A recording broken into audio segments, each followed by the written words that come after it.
crisis center, and that impacted that, obviously, but also I was probation officer of the juvenile court. Very vulnerable population there. And so, yes, I definitely will map it out and bring it back. And I thank you. I thank you for what you're doing.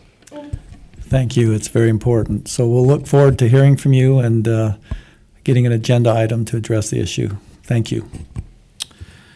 All right, we'll move on to item number 4 on our agenda, which is JRCA Architects are going to lead a discussion along with the chief. Chief will introduce the group and the concept of the public safety building. So, Chief.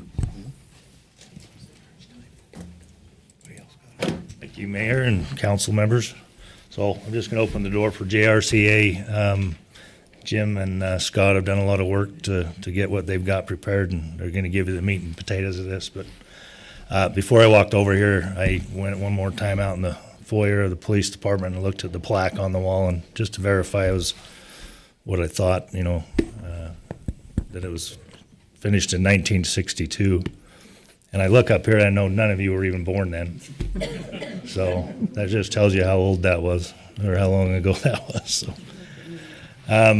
We ask our officers to do a difficult job, which they do proudly every day for a community they love, and I think it's up to us to ensure that we provide them with the resources and the facility that allows them to do that job that we're asking them to do. So that's kind of my perspective and biggest goal of this endeavor. So with that, I'll turn it over to Jim to start off, and then Scott is partner. So, thank you. I was going to say, I don't think you were either. Thank you. As mentioned, I'm Jim Child with JRCA Architects, and we were asked to do and invest both some evaluation of the existing facilities and to do what we refer to as a needs assessment to identify the things that they need, or that your great police officers need to better do their job. And we'll talk just a little bit about what some of those items are that we've identified. And then we've tried to, the next kinds of steps are to quantify those and put those into determining the size and type of facility that needs to be constructed. And then we've gone further and tried to do some site investigations. We've looked at a couple of sites and looked at some usage of the site that we want to suggest to you here. And then finally, finished with some actual budget numbers of what this is all headed towards that we're looking at. But first of all, what I'd like to start with is, let's see, go ahead to the next slide there. Oh, this one will? Okay, which one? Button on the right, yeah. Okay, that one. Okay. Oh, there we go. One of the key elements that we deal with in police facilities, there's really both in police and courts facilities, is that you're interacting with the public, and we interact with the public both on many different levels. The officers, the people in the courts. You're interacting with victims. You're interacting with just the typical citizen that comes in with questions. You're interacting with people that are not so good, that are causing problems in the community.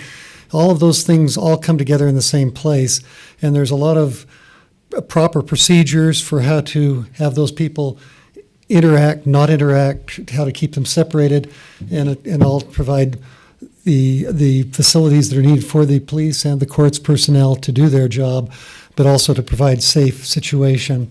And so some of the things with the existing facility, just to identify real quickly, is just lack of security at your basic courts counter and clerk's counter, where they're taking, often dealing with crisis situations there, but and also dealing with money and people that are sometimes not very excited about what's been dictated to them by the courts. And so there's a safety situation there that needs to take place. One of the other things that we deal with here is the close adjacency. Well, there's a lot of benefits and synergies and different things that happen by combining a police and courts facility together. too close of proximity when the public comes in is not a good thing either. You don't want to walk up and feel like it's the police officers that you're dealing with in the court right there. And so we try to separate those a little bit in the lobby areas and the entrance areas, although there is some definite combination or connections and synergies in the back of house areas that happen for those. You don't want that public image out in front that they're the same entity, that they're the same agencies. The other thing that happens here too is that so in the courts, as you have over here, everybody's jammed together right there. When you have court day, people that are coming to that court, they're all jammed right together there. They flow out into the lawn. One of the things we try to do is in these lobby areas is try to provide some distance, some separation, because you often have conflicting parties that are showing up at the same time, and you don't want to place them out there in the lobby together where they're having to stand right next to each other and sit right next to each other. Some of the other kinds of things are circulation paths. Whether it's a victim or a witness that's coming in that you have right now that's crossing paths with actually detainees or with someone else that might be coming to the facility. These are all things that you try to avoid. Also, as someone comes in, a victim that comes into this facility for help from the police department or dealing with a pretrial situation, you want to get them out of the public lobby as quickly as possible and into an area where there's some privacy, and so you're really expressing some sensitivity to that. These are all things that are lacking in the existing facility. Just general working environment in the facility. Views to the outside. You've got a lot of interior spaces throughout this existing building, so it's not the most pleasant place to work day in and day out for those folks that are there. The undersized and just the tight work environment place there where we have code enforcement, clerks, and such as that all together in the same spot. Other kinds of things that we need to address, other deficiencies that were identified as we reviewed it, were some sort of a secure, or at least segregated area for parking of police vehicles, police equipment, those kinds of things, and then additional space for storage of bulk evidence type storage, some of the other kinds of things, ATVs, UTVs, trailers, those sorts of things, including vehicle exam bays for processing vehicles that might be as evidence, dealt with as evidence. So those are all kinds of things that we've come into that we deal with here. Not to mention just the age of the facilities the chief pointed out there, accessibility requirements that are now just getting that we don't have over in that facility to move around in it. Energy inefficiencies in that building. It's an interesting thing that we found. We recently did a new facility out in the Vernal Valley, in that basin area there, that is like 3 times the size of the existing facilities that they moved out of, and utilizes the energy usage as 1/3 of what their existing facility was, and it's 3 times larger. So I mean that tells you what the differences in energy equipment and conservation with the new facilities are. The public staff detainee safety issues that we've talked about, and then just the justice court compliance with some of the safety things that have identified by the state courts. Now, some of those things are being met in your current facility just through staffing and security. We provide somebody to do those things. Some of them can be provided just through physical arrangements and the way the facility lays out. Things like if they bring a detainee in, where do they hold them before they go into the courtroom over there? And oftentimes it's in the police break room where they have to sit and wait. So, I mean, those kinds of things are just not acceptable to the running of the facilities. Other kinds of things are, we had the experience the other day of, I'll just bring it up. I mean, we had to meet in the one conference room for some of our meetings that we were doing. And it was several days after a major investigation that you were doing, and all of that work is still up on the walls and everything, and so security of all that is, and privacy of all that is really in question, so it's the only spaces they have, so it's a real difficult situation. We'll talk about site opportunities here a little bit more with some other things that we want to talk about, but I want to talk about really what we did, taking all that information. There's some real goals here. As I say, our goal is to really reinforce the daily activities of the officers. That is really what we want to do. There is a public image. People are coming to here. We're affecting lives as the people come here, as justice is dictated to them.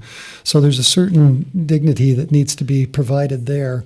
Clear separation of public and private areas. Although the front portion of this building and the courtrooms and those areas are public areas, it's got to be clearly separated where the private and secure areas are, the facilities, and even where the most private secure areas are, where they might hold a detainee or something to question. as we go through there. Clear chain of evidence. That is a key one. There's so many examples that you can run into, and all it takes is one case that is thrown out because of poor handling of evidence, and it's not a good situation at all. So those we'll see that you'll get into. Provide flexibility to accommodate changing services. They're changing. We think we do a lot of these facilities. We work with a lot of cities, and we think our crystal ball is great, but it's not perfect. And so a few years out, you'll find that things are different. I mean, I will tell you right now that the focus on the victim right now is greater than it's ever been. And so facilities are being provided in these for victims much more than they were 10 years ago. And so those are the kinds of things that are there. And basically, wherever we put this, we want to reinforce what you've got going on around you in the community. You're building a new building here. Let's use it to, let's not create problems within the community, whether it's the residential areas or whatever it is. We want to reinforce that. But what we did is we sat down with, whoops, I'm not sure why that's not showing up. We sat down with many of your people from the police department, with the staff. We did interviews. We combined that with a lot of the information that we've taken from our other facilities to try to really identify very specific, I'm not sure why those aren't showing up. I don't know what they are. These are very specific charts, so I apologize. We'll provide those to you. But we've gone through this facility and identified room by room very specific sizes, space by space, whether it's a workstation, whether it's an office, whether it's a meeting room, whether it's whatever that is, and identified each of those kinds of spaces. And we use like a couple of things we use are some standards that we use, like I say, what our past experience is, what we get from you. We also use a lot of what we've been involved with the state of Utah in developing space standards that are performance-based space standards. So offices are very much what it is depending on what your function is, determines how big of an office you get. Do you need the privacy? Do you meet with people in the office? Do you do these different things? That's what determines it, not just the title. And so we try to be very effective in what's going on in that office with the sizing. Some of the things that we just do, I don't know why our presentation is not showing very well. It's not loading on the PDF either. Huh. Oh, okay. Well, But I can try your flash drive again. okay. You have the flash drive there. We can get through these, but as we get to the site, I want to make sure this is working as we talk about the site layout and things. But it's things like even, evidence handling. You can see how we use we've programmed it with the high density storage there in that picture, in that lower right-hand corner there. That's to create the evidence, so it's all sorted and everything there. Things like the briefing rooms, the training rooms, those kinds of spaces are very critical to how the police operate. And so what I want to convey is that we've gone through some very specific steps to try to make this all work. I don't know if we want to try again here. Let's see. It's not working from Wow. the drive either. So. That is, okay, is the next one after let's see if that, nope, we don't want to go there quite yet. That's the final. Let's see. Wow. I'm sorry that didn't, example, that one's not there either. Shoot. Okay, well, we're not going to be as visual as we hoped here. Maybe we can see if you can salvage it in any way. Okay. Well, I apologize. What we have identified with this, just to let you know as we go through, as I say, so we go through and create public areas, the victim advocacy area, those kinds of spaces. The justice court itself, the police records and reception area administration, investigations, patrol and detainee handling where they process DUIs and blood draws and such, evidence and animal control, and then we have a category that we refer to as building common. That might be some locker areas and things like that we do, some those kinds of support spaces. And buildings and break area, building support spaces that, your mechanical, electrical, and IT type spaces. We've identified with that a building of about 23,600 square feet is what we've come up with on this. Now, the other thing to mention that we went through with this is we took some of your people, and some of you even went on these tours also. We toured the Kaysville Police Facility to really look at the police facilities. The other proposal that we had looked at here is to make this courtroom a multi-purpose space. And we did a couple of tours down to Bluffdale and to Pleasant Grove with some of the city folks to kind of show how that might be working. And that's a combination flexible space that can be used for public meeting space. It can be set up as the court space. It also can be set up as a council room, is being used in both those facilities as the council room. It provides for a lot of the security that you don't have here, the back of house access into it, those kinds of things. But again, it's a flexible space. By using some folding doors where you can close off the dais area and use this as a public room for other public events, other public trainings. One of the things we try to do with the police department that really, it's the buzzword years ago was called community policing, but we just call it part of policing now. It's just part of what they do.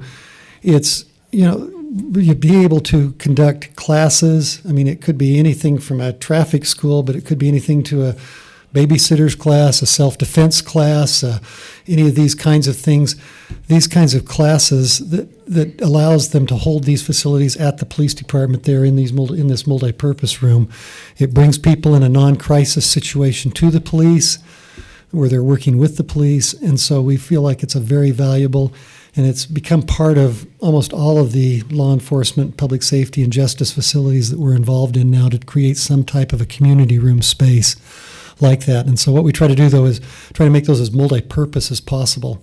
And so that is a couple thousand square feet of that total. It's I don't have with me the exact number, but it is make up some of that space that's in there. But that's, as I mentioned, and then we've identified from that small ancillary building that would be for bulk evidence storage, the things that they don't want to bring into the facility.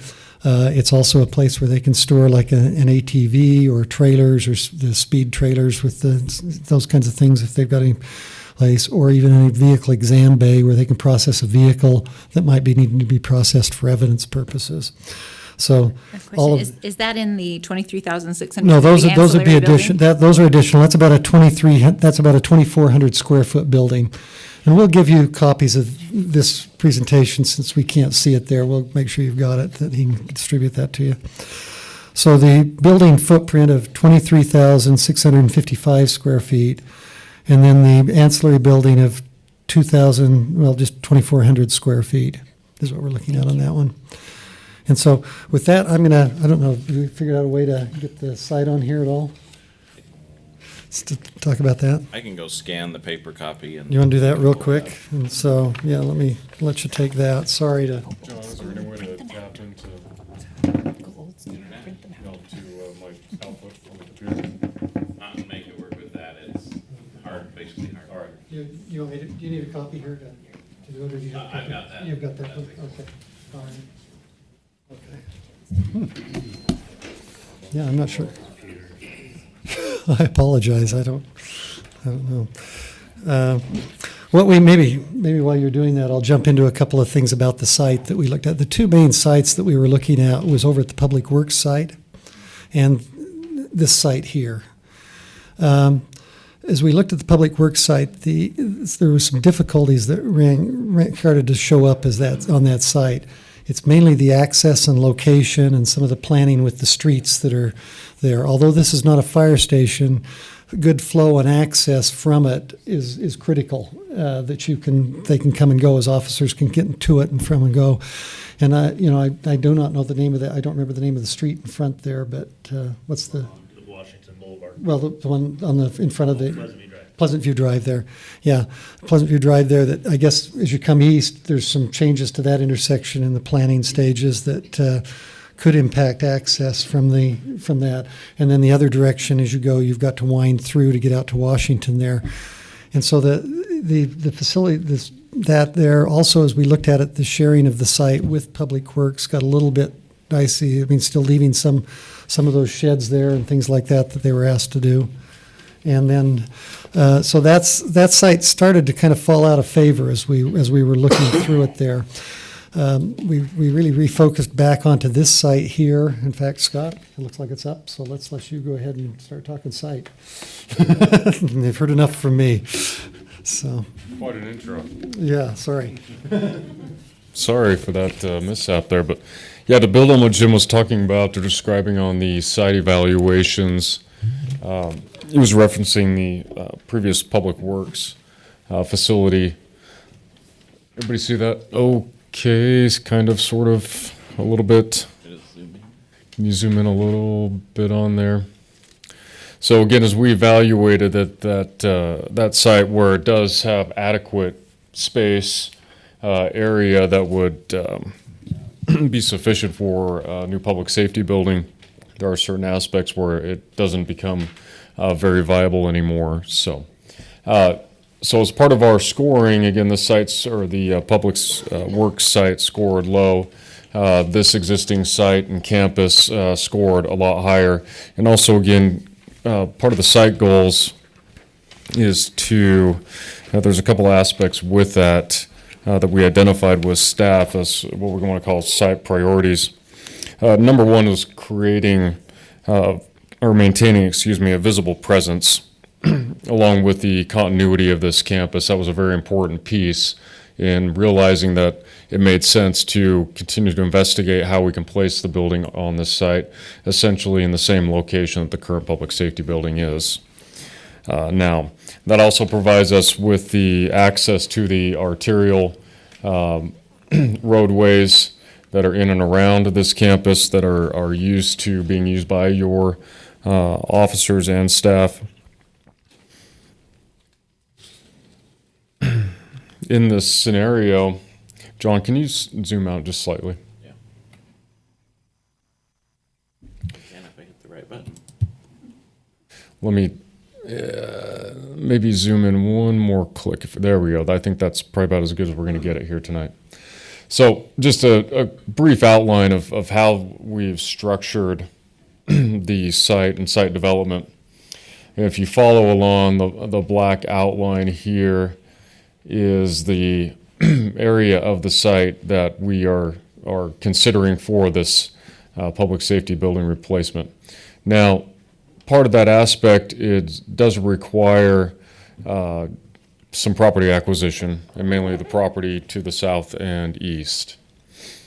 We are proposing, however, to maintain the existing community garden aspect, but the majority of the activity will take place here again over the existing building site with public function activity court facing the north and the existing parking area with the main police building then wrapping around from the north back to the south and to the east.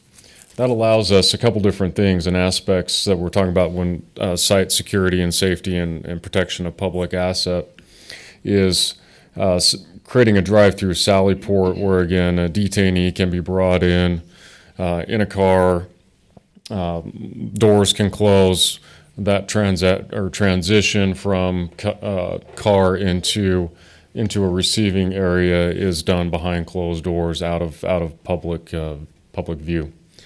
That also does allow us to create an ancillary building that, again, can be back behind a secure fence, whether that's a more solid fence, again, to cut the visual access from public site into the back of house, but also provide adequate, secure parking area with multiple points of ingress and egress into the site. So in general, that is the concept here for laying out this site with the space as required by our needs assessment. Another item this does too is it also minimizes the impact to the surrounding residents.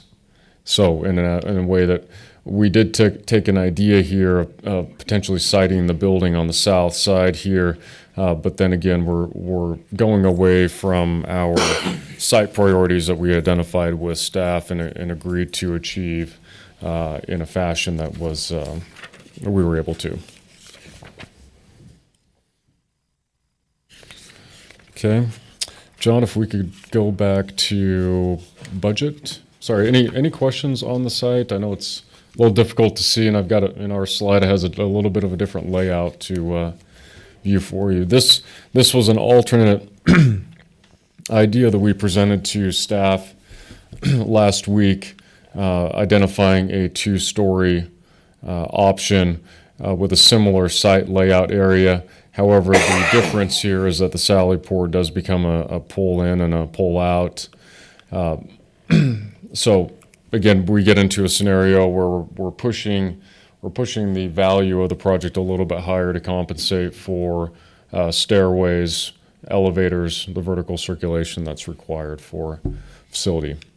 But one of the main ideas here behind this concept, where a partial two-story does fit over the top of the existing footprint and site area, is we were trying to attempt to eliminate having to deal with the overhead power lines that run through the middle of the site. So in the preferred version, the previous slide that John had up, those power lines will have to be addressed in some manner with Rocky Mountain Power. And we've had previous conversations about how to go about that in a manner that is beneficial to the residents nearby as well. Okay, John, if you can go back to, yes. So here we'll go forward. Well, they kind of showed up. So everybody's asking probably in their mind, what is the budget numbers that we're looking at? How much is this project going to cost?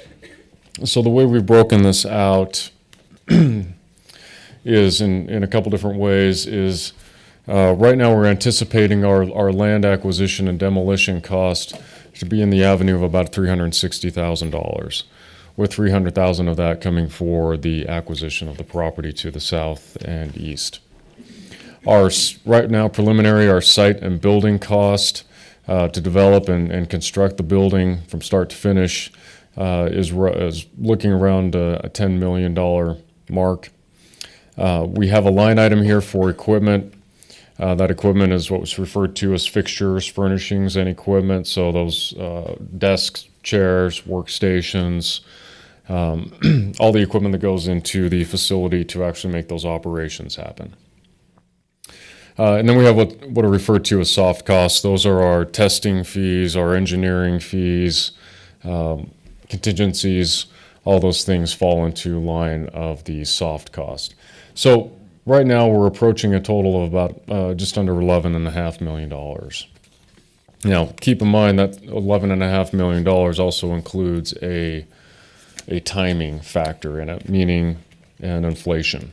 So right now we're seeing pricing when we anticipate if everything moves forward in an orderly fashion, we've built in pricing to reflect numbers that we anticipate this upcoming fall and into winter bidding climate. So that is built into these factors.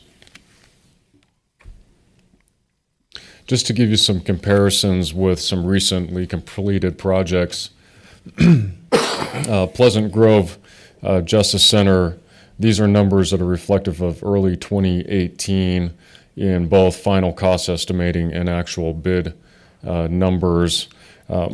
For project size of about 26,000 square feet, 26,000, roughly 8.4 million, again with a equipment cost and a soft cost for a total of about $10.5 million. Tooele City Justice Center, which is just recently completing, these are numbers from early 2019 based upon the contractor's GMP amount that he provided to the owner. Site is around 25,000 square feet, and again, that building came in about $8.5 million. with equipment and soft cost for a combined total of 9.9. So I wanted to make sure that we set some context when we were talking about budgeting, because initially these numbers can jump out at you and you go, well, wait a minute, that seems really, really excessive or high. How can we get that number down? So, but again, comparative, our building that we've, in our needs assessment, we've identified as around 26,000 square feet with a site requirement about 40,000 square feet. Now, one of the advantages you also have in going or utilizing this same site is that we have a lot of the parking requirement and site access, all those things already built into reutilizing this campus. So that is also one benefit that isn't necessarily reflected yet in our estimates. These are estimates based upon the requirements of our needs assessment at this point. So there is opportunity, again, to maneuver and right size and ensure that the cost is reflective of actual conditions as we move forward. Any questions I can answer for you related to budgeting? Yes. Councilman Ekstrom? Thank you. Councilwoman Ekstrom? Point of order. Thank you, Mayor. So I'm looking at this size. Do Pleasant Grove and Tooele also include outbuildings as well, and those were included in their 25,000, 26,000 estimates? Twilla does also, and that's included in there. Pleasant Grove, due to site constrictions, does have some of those spaces built into the building, but they're attached part of the building, so they're actually building the building. And then some of those bulks are housed off-site at another location that weren't part of this project. So. Okay, just making sure I'm apples to apples. So, Yeah. yeah. Yes, Okay. correct, Some very little variations there. correct. Council, any other questions? Any comments? Councilwoman Stoker, since you were the liaison with the police department, do you have anything you'd like to add? I sat in on a few of these meetings as they talked about it in the site plan, and also the members that they had on the committee, the citizens that were involved in it. They did put a lot of time and effort in going and checking these buildings out. And also it has been brought to my attention also that they wondered if we did somebody outside would look at and draw up a plan. That was also mentioned to me. But in talking to a member of the committee who has some police experience with buildings and that, my personal opinion is those who have built police stations and know what they need in the state laws, that it kind of makes sense to go with what is needed and the space that can be used to the best advantage of it, and not waste space, because to me, I think stairwells are a waste of space.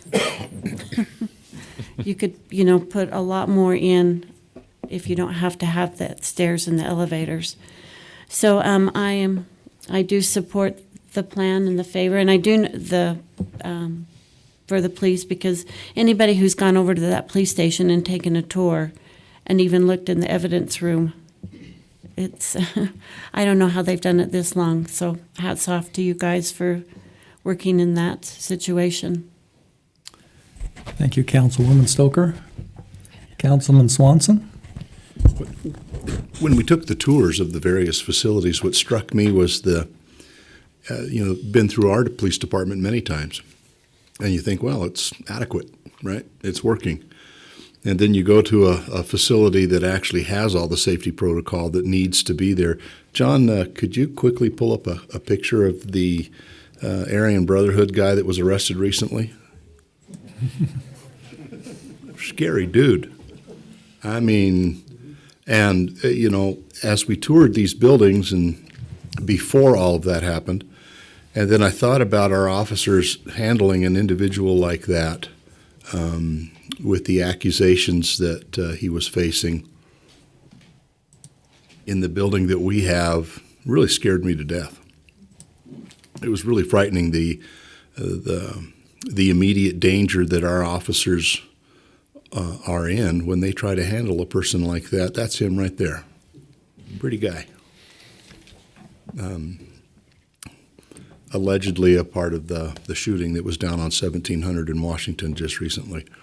But trying to handle a guy like that without the safety protocols and the safety building, the safety things built in, it was shocking to me.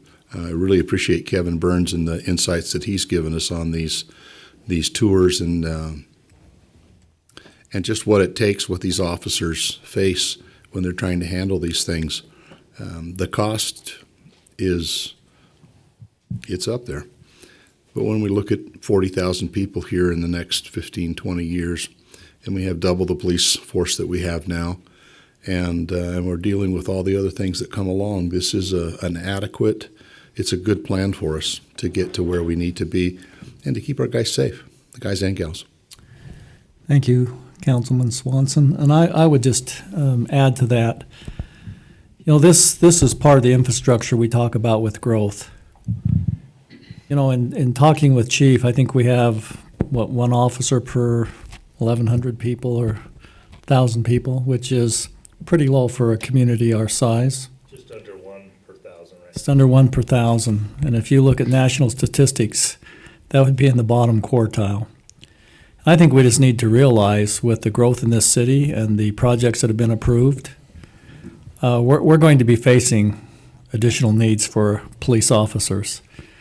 And that building does not handle the growth.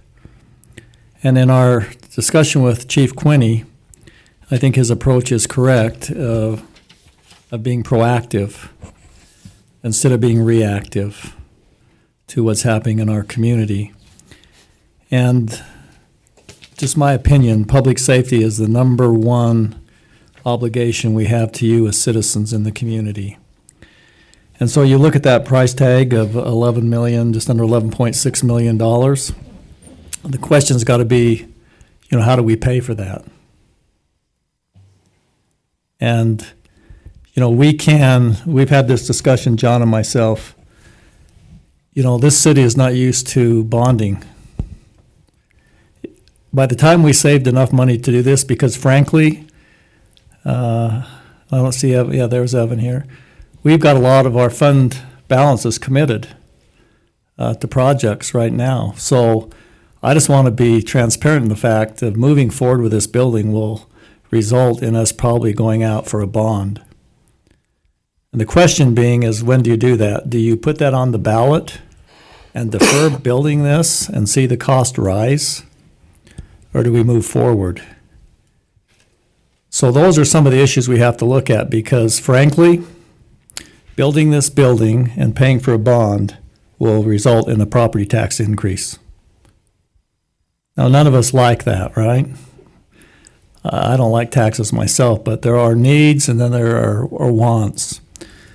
And this is a need. And Johnny, I'm just grateful for your offer to pay for this. So thank you. So our commitment is we'll be transparent through this process. And I personally want to thank the members of the committee. We have tried to involve the public. I think we've had a good cross-section.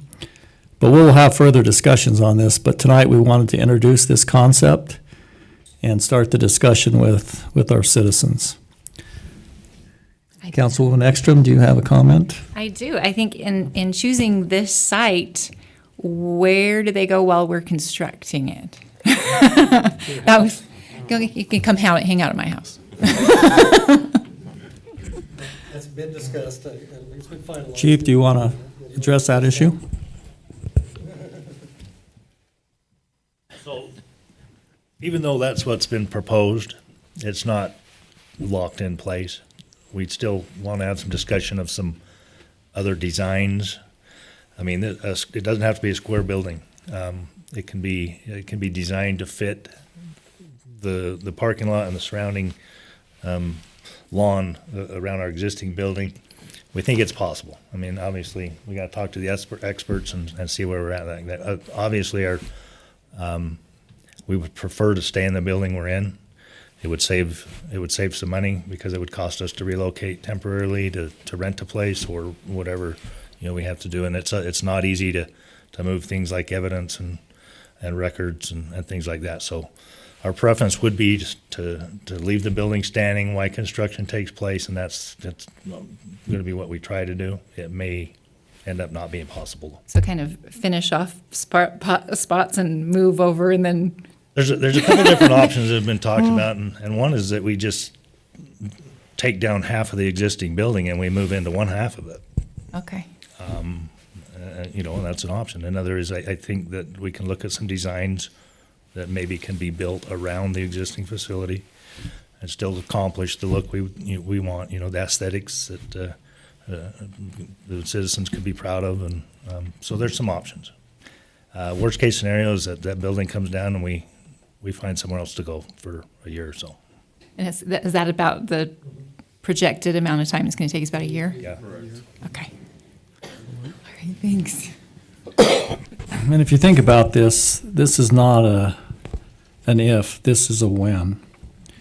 Because the growth in our city, and I'd invite any of you to take a tour with the chief of the building, and we will ask citizens to look at that, because it's not really earthquake standard. It's not a safe building for our police officers, and this is one of the things that we have to face reality with. This is growth, and as we build the city, there is no room really over there now to increase officers, which as the city grows, not only with numbers but with probably some additional crime that'll come with growth. We've got to have a place that's enticing to recruit officers and keep them here. And so think about those things. Any other comments, council or staff? John? The only thing I would mention, and I'm I think you can tell from comments last year, I'm not typically a fan of tax increase or bonding or things like that. But we are in a situation right now where the bond rates are extremely favorable as well, in the sense that the bond is less than inflation has typically gone up, especially on construction projects. So that's just why we're everything's kind of on the table. And I do think that one thing that hasn't, or two things that haven't been mentioned. One is typically a commercial building is good for 50 years. That's kind of its expected life. The building that the police are in now was built in the 60s, so we are beyond the 50-year lifespan of that building. Granted, there have been 2 additions to it since it was initially constructed. That doesn't necessarily make it any better. And then the other thing is, with the committee and the involvement of the committee, last meeting there was a request that they start engaging with their neighbors, engaging with members of the community, and we are looking at ideas on how to have this discussion, how to do the open houses, how to reach out to people through magazine, Facebook, newspaper, any way that we can get people involved and knowing about this. And the committee members, I had a call from one of them today who mentioned a couple of these things to make sure that we brought them up tonight, that it's not we're going to go and hire an architect and build it tomorrow. This is the very beginning of the process, and I think staff and the committee are moving this direction as a recommendation to the council. We have several committee members here as well that I know that most of you know, and if you have questions or comments, they'd be more than happy to answer those as well. And John's point is well taken. This is an introduction that we need to be talking and getting input from the citizens. We are engaging, we are sending out an RFP to get information on how we could bond for this if the community is supportive of this. But this is, once again, I would ask you to think about the difference between wants and needs in our community. And we will actually, as part of our transparency with the citizens, we will talk about what the bond payment is, what that would mean in regards to increases in your property tax, and how we could accumulate some money to put into this project. But, right now, we have a lot of our fund balances committed to things. So, once again, no action necessary tonight.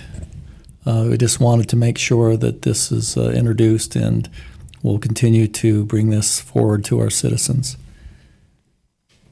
Council, any other questions, comments? All right, thank you so much. And once again, thanks to the committee who have spent their time and volunteered to help us in developing this project, and we'll keep you posted. Thanks, Jim. Thanks, Scott. We'll now move on to item 5 on our agenda, the discussion which will be led by John Call, our city manager and attorney. As part of our budgeting process, John is going to present a proposal on how we would compensate our team members here in North Ogden and how we would go about it. So, John? So now that we just told you how much money you need to spend, we're going to talk about spending more money, which actually, as you know, is the budget process. So this has been planned as a budget topic for quite a while, months in advance. And this is the first piece of the budget that we've brought to the council. The plan for the budget this year, like last year, has been to break it apart into smaller pieces that can be done at council meetings during regular council hours to allow the opportunity for citizens who work to attend the meetings at 6 p.m., not 6 a.m. That's when Annette gets here, 6 p.m. or later. And I just want to give you a little history on salaries and what the city has done, at least as far back as my memory or the history that I know of goes. The city had a pretty good salary policy up through about 2007 and 8 when the economy tanked. And at that point, the council, because of the cutbacks with sales tax and things, actually suspended increases for employees. And that was 2 years, Annette? Yes. And then from that point on, so 2010, the council started implementing raises again, which would accommodate what the employees typically anticipated, cost of living or merit increases. And then in 2013, the city actually commissioned a committee to do a salary study. And I believe Mayor Berube was on that committee. Some of the recommendations from that committee were not adopted. I think most of them were not adopted. But there were still increases given. And then in the time from 2013 till now, the council has periodically done different approaches to the salaries for employees. Sometimes there was an emphasis on one department or one type of position. For 2 years, I believe we focused heavily on the frontline police officers and bringing them up to a competitive wage so that we could attract officers into the city. And even at some points, even just the police department in general. For example, 1 year, the police department got a 5% increase, and the rest of the employees got a 4%. And so there has been some times when the council has emphasized certain needs or focused on different areas as needed. Last year, I think, was probably the most expensive salary increase the council did, as far as, and I believe the goal of it, many of you were on the council at that time, the goal was to catch up everybody who'd been passed over. And I think that was the approach that was the focus. And there were things that we looked at, which is what the market range was, how many years they'd been with the city, and then the council caught up as many employees as we could, or as you could, and then the other employees got the standard. I think it was 3% last year as a raise. So even if they weren't in the group that was behind, they still got something. So there wasn't anyone who was told, we don't have money for you this year, which is part of the reason it is so expensive, is when you're trying to catch everybody up, things get expensive.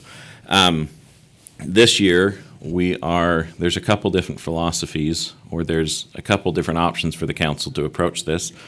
I think the direction that we're leaning is I don't want to say we're leaning. One of the recommendations, and the mayor can probably articulate this better than me, is in the current marketplace, how do we stay competitive? How do we make sure that we're not only attracting employees, but not losing employees to higher paying jobs other places? It is more of an art than a science. And some of those concepts to get to there are somewhat of a divergent from the way we've typically approached things in the city.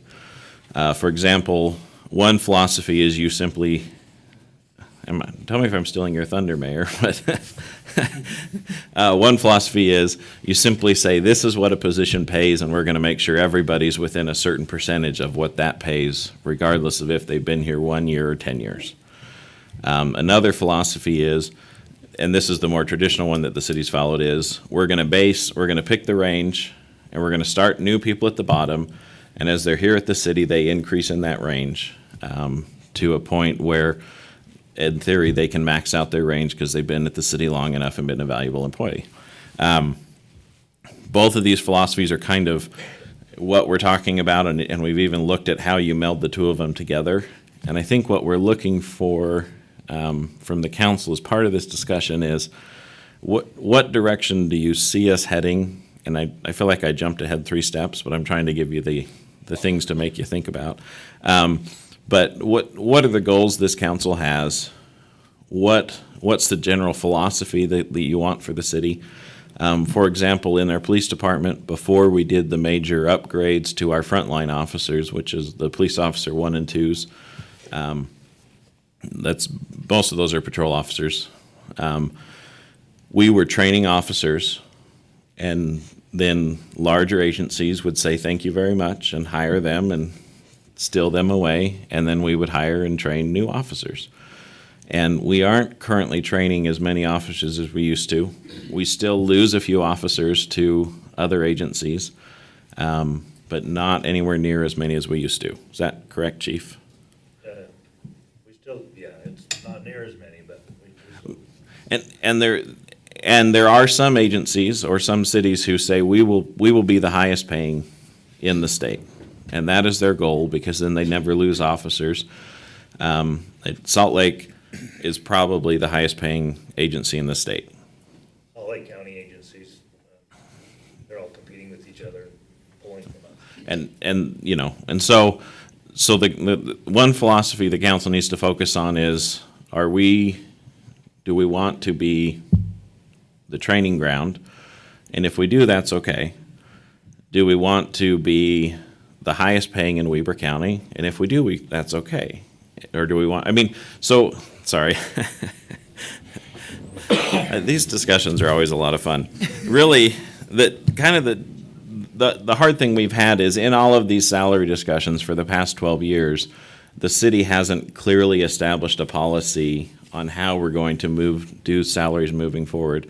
And I think part of the goal of the discussion tonight is to guide us on which direction the council's leaning or the direction you want us to start heading so that we can start to put it in writing and maybe even adopt a written policy as part of the personnel policy, which allows flexibility for the city in cases of, dramatic changes in revenues to adjust to the new, what's happening in the marketplace, but also give some sort of a clear goal for the city to meet every year.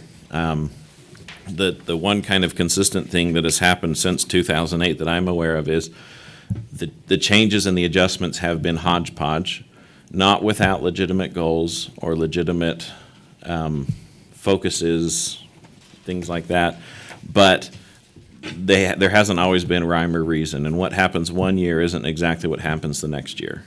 And so the mayor has some great ideas. He's smiling at me now. I think you just need to say Rumpelstiltskin when you're done with me talking, and I'll stop. Rumpelstiltskin. Okay. And I want to thank John. John has put a lot of effort in here to get information for us that's available to anybody that would like to look at it. As probably is no secret, I come from private enterprise.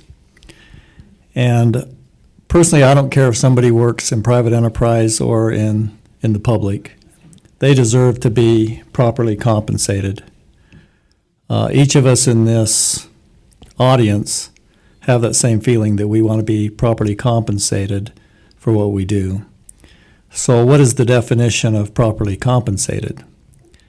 I have proposed, counsel, to John, that city employees deserve to be paid a market rate of pay.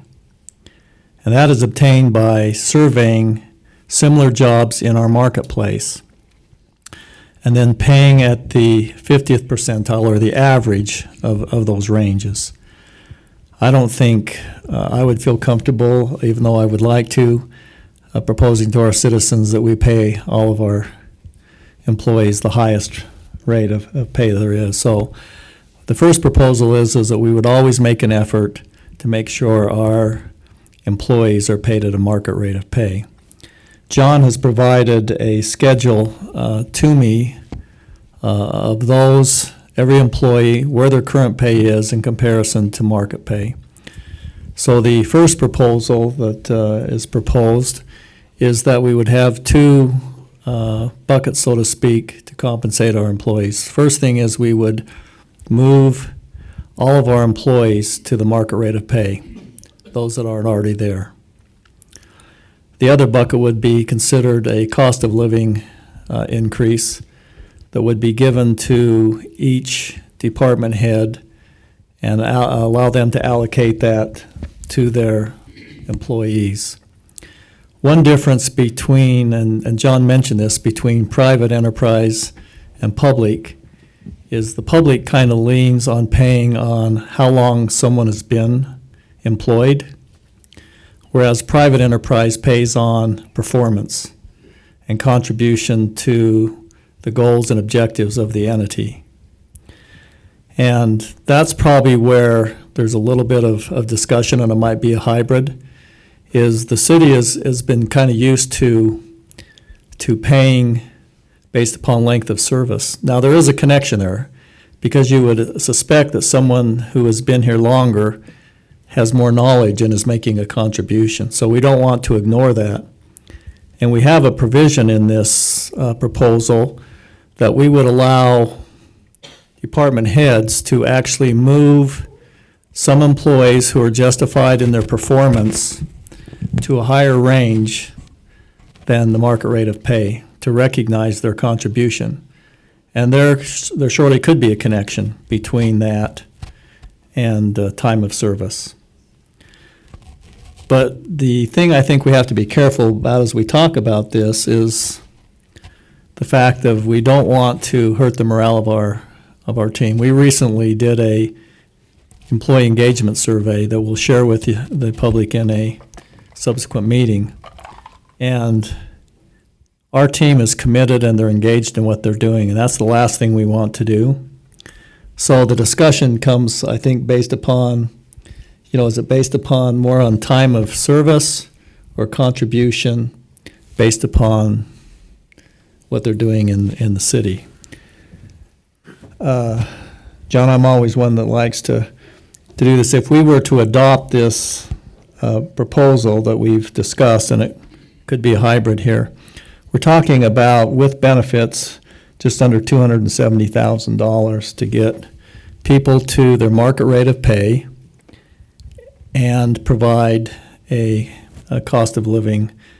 We call it merit, but I'm not sure that's the proper term. And then give that leeway to the supervisors to allocate that. I think the number we built in was 3% on the cost of living increase, which is probably in the market. We do studies, and it ranges from 2.5% to a little bit over 3%.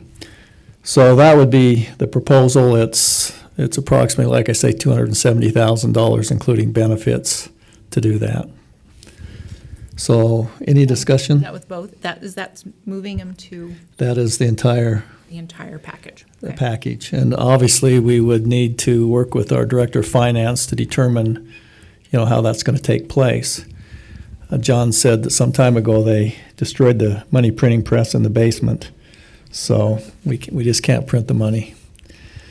So with that, I'd open it up any comments from council?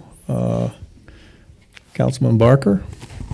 I try to make it clear last year, employees' benefit or salary and benefits is my number one priority. I feel there's a benefit from me being here and working public safety as a government employee. I kind of understand I don't make as much money if I would have gone private sector, but we have great benefits. And that's why I was such in favor last year of increasing our benefits by 3%. I'm actually of the opinion our salary should be higher than 50%. How much does it cost to train a new officer? Pushes 100,000. So if we have one officer leave a year, we're losing $100,000. That's a third of what we're proposing to increase this year. So if we're in the higher end and we're not losing officers, and yesterday I found out we're losing a public works employee, he's going private sector, so we can't compete, but how much does it cost to train a new public safety or public works employee? It's expensive. If we're not losing employees to neighboring cities or neighboring jurisdictions, it might actually save us money.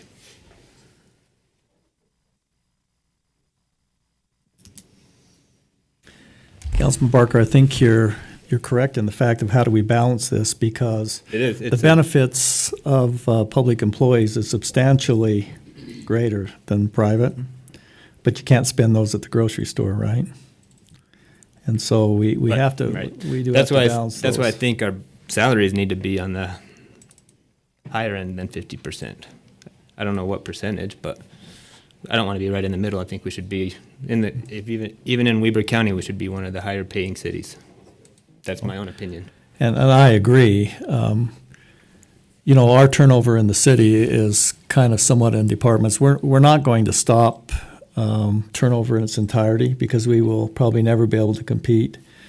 I don't think our turnover is excessive other than what we've experienced in the police department. We don't want to lose any good employees, and that's why in this proposal, we have allowed for those individuals who are key employees or making that contribution, that they can go above the midpoint. The question is, do we move everybody in the city to above midpoint? That's, obviously a question.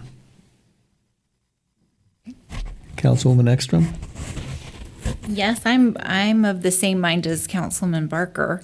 I know how expensive employee turnover is. It's costly, and we want to have the best stay.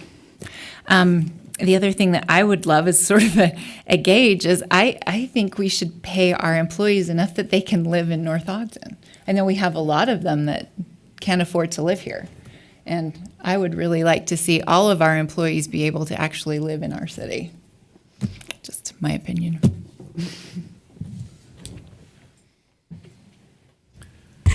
John?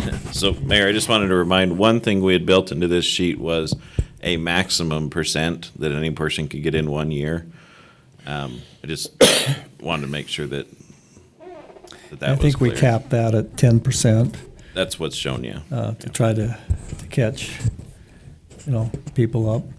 And I think there's one thing you have to remember. We can go to 60%, we can go to 70%. But remember, others are competing against us, so they're going to go to 60 and 70%. So you start creating, because it's a competitive market out there. And so what happens is you start raising that pay. Other people don't want to lose, and it just keeps escalating. I mean, it's kind of like a big circle. And I think we all recognize that our city is our people. And so we want to have a compensation policy that is fair and equitable to our team, but we also have to have a policy that's fair and equitable to our citizens who the city is serving. So you have to find that balance somewhere. And once again, I think you have to realize that, a bond payment on this public safety building is going to be probably $600,000 a year. That is probably, and I've asked Councilman Swanson to be our liaison on finance, and he's doing some good work on this. But just that alone would probably require 30 or 40% increase in citizens' property taxes. So I think we need to find that balance. And I would agree, I'd love everybody to work in North Ogden. So we've got to find that balance because we have a fiduciary duty to our citizens also. And once again, John, thanks for offering to pay for the increase to the employees. I'm taking notes, we'll pay up. Commitment noted. Any other questions? John, would it be appropriate to kind of step out of the normal procedure and see if our directors who are here have any comments they'd like us to consider? I think so. All right. Any of our directors would like to express their opinion? I'd encourage that. We are a team here.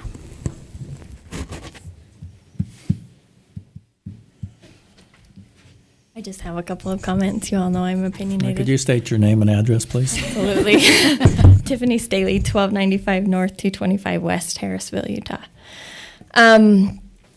In the discussions we've had about salary, a couple of comments, and I can only speak for our department specifically, but as we look at philosophy and approach for how to handle this, my concern is morale for the employees. And it comes if you simplify everything down to, and pick an engineer, for example. What do you pay an engineer? Well, you pay an engineer their market value.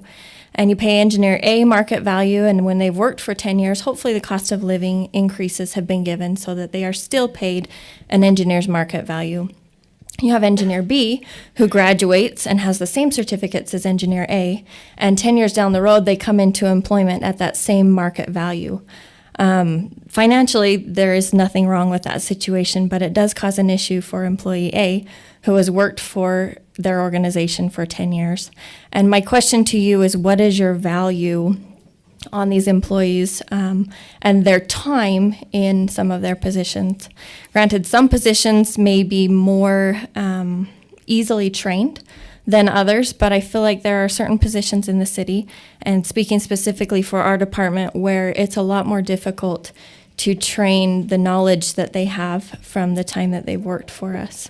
So that's my comments or my feedback to you tonight, is to please take into consideration as you put together a philosophy and a plan moving forward, is how that philosophy will impact the morale of the employees that you currently have. Because as we go to make adjustments, I want to make sure that those adjustments reflect well for the good employees that we do have here. We don't want to lose any of them. Thank you. Thank you, Tiffany. Chief? Thank you, appreciate this. So in my working life, I've done two things. I've been a police officer and I've worked in the restaurant business. And I can tell you, in both of those industries, experience and time on the job is invaluable. Just the supervision it takes for an officer with just 1 or 2 years is 10 times what it might take for one with 5 or 6 years. And in this business, we never see the same thing twice. We're always learning and getting better. So when we're talking about the police business, we're talking about liabilities, civil issues, life and death decisions, that time on the job definitely becomes a factor. So I think that it also becomes more valuable to me as a department head and to my supervisors who supervise, and the time that it takes them, to deal with, have to spend with an officer with 1 or 2 years compared to one with 10 or 12. So I think that needs to be taken into consideration.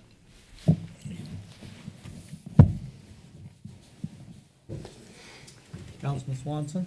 2 things. One, can we turn the lights back on? We're trying to pay for a public safety building All here. right, never mind. Leave them off. Turn the air on, off. No, I liked what I heard earlier about a hybrid type of situation. We're really talking about an attract and retain kind of policy that has its upfront costs but long-term benefits. We talk about $100,000 to train a new officer. It's easier to give an officer a $5,000 raise than it is to lose him and have to spend $100 training a new officer and all of the time. So not my personal area of expertise, but I think between us we can come up with some kind of a hybrid program that recognizes the value of seniority, provided that there is value there. We don't want to become a tenured type system where just because you've been there, that means that because sometimes a tenured person isn't worth the money that they're paid, and sometimes those that are untenured are worth more. And so some kind of a hybrid system where we look at both, I think is a good direction for us to head. Councilman Severing? I've been kind of quiet today, but thought I'd maybe, I've never seen this before in the city, but do we actually have job descriptions in each of the, and I see okay. So there's key performance indicators as to how each individual is performing. Okay, that would be definitely a part of that. I think a key performance indicator has got to be a mandatory part of that. It is true we want to be able to give a cost allowance of living, but there also has to be merit for that, a raise as well. Mayor. Councilwoman Stoker, please. Thank you.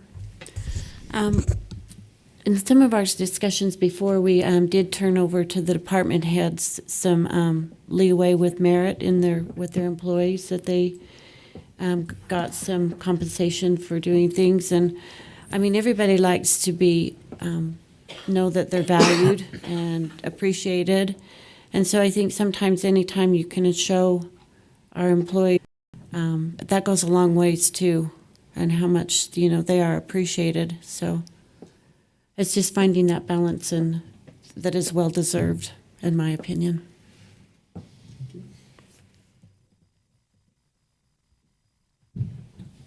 Councilwoman Ekstrom? Yes, I like this hybrid approach. I like giving the department heads some leeway because they know they're working with them and can really see. We do that in our business. It's, the manager that is in charge of supervising and working with that person can really see the contribution that he or she makes.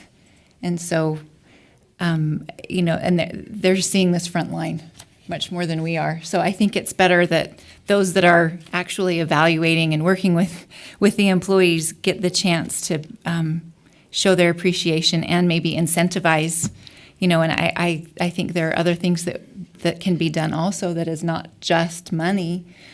People really like to just know they're appreciated, and we can have programs of, employee appreciation and recognition. I mean, acknowledgement, I think, is a really big thing too. And I agree. I think, and John, I've given John kind of a pyramid that talks about that, Charlotte. But the basic thing is, before you can start moving to the other things, you pretty much have to be competitive in pay and benefits. And there's one thing that I do want to point out, and let me offer my thanks to Tiffany and Chief for speaking up. We value your opinion, and thank you. There is one significant difference here, is in the public entity, there's no secret about what wages are. I mean, it's laid right out there in the public. And it is that's one thing that is probably more difficult for a leader in the public sector, is the fact that whatever they do is laid right out there in front of everybody. I was telling Tiffany this morning there was a survey done, and they asked males how they thought they compared athletically to others, and 85% of the males said they were above average. So none of us think we're not above average in doing the job. And in this proposal, we have, authorized, Councilman Barker, the fact that for those employees who maybe have been here that correlates with their contribution, they could be above that market rate of pay. But to Tiffany's point, that does create some morale problems because everyone looks at it and says, well, I'm as good a firefighter as Fireman Barker. In fact, I'm better than he is, and he's getting paid more than me. So I agree, we've got to balance this with the morale of our team. That's the last thing we want to do. But conversely, there's this scenario too, right? You get somebody in a position that might be 3 years out that's doing a bang-up job, and if they're limited in their pay versus their contribution, we demoralize them, right? Because they're saying, so-and-so's been here 10 years, is kind of taking a slide here, and I'm busting my behind her, and I'm not getting paid to do that, and pretty soon we demotivate them. So I kind of live by a simple statement that, your contribution should always be equal to or greater than your compensation. And when you get into a totally tenured situation, that's not necessarily the case. So if I'm hearing comments from the council is, we're comfortable with the 275,000, 300,000 as long as we can identify where the revenue is going to come from and where it fits in, but that we'll modify this to more of a little bit of hybrid method.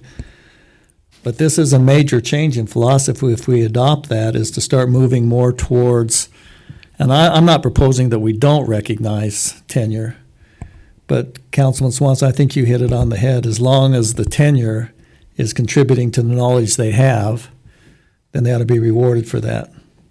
So this is a departure historically from kind of tenured to more of a hybrid. And I guess that would be the question if we're in favor of working in that direction and not trying to put the apple cart upside down in one option.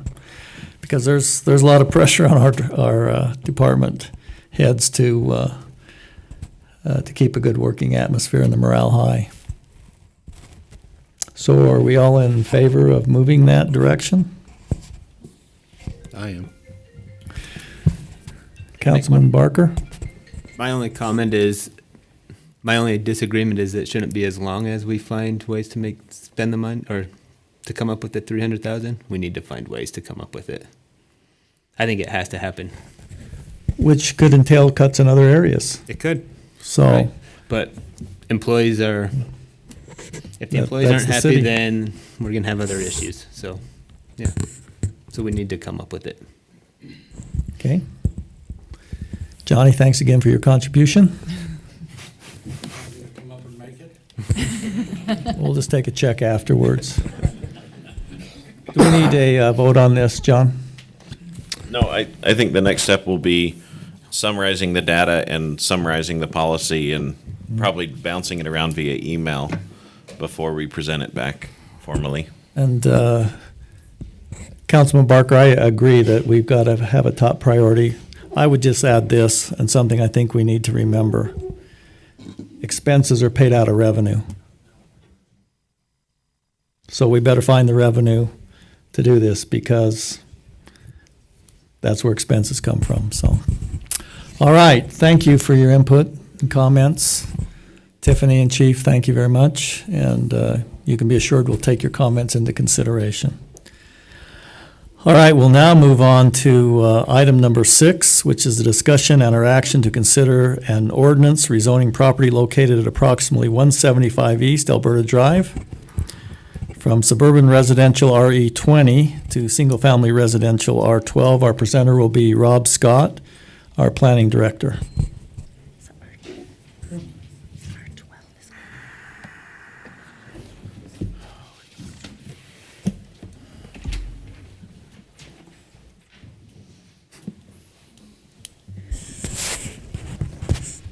Mayor and council and the audience, forgive me for sitting at the desk, but sometimes you just have to do what you have to do.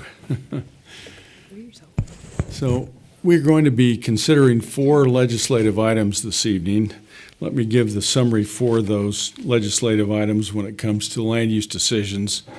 When the city is considering legislative matters, the Planning Commission acts as a recommending body to the City Council. The city has wide discretion in taking legislative action. Examples of legislative actions are general plan, zoning map, and land use text amendments. So we're going to be doing two of the three. We're going to be doing some zoning map reviews, as well as we're going to be looking at some text amendments tonight. Legislative actions require that the Planning Commission give a recommendation to the City Council.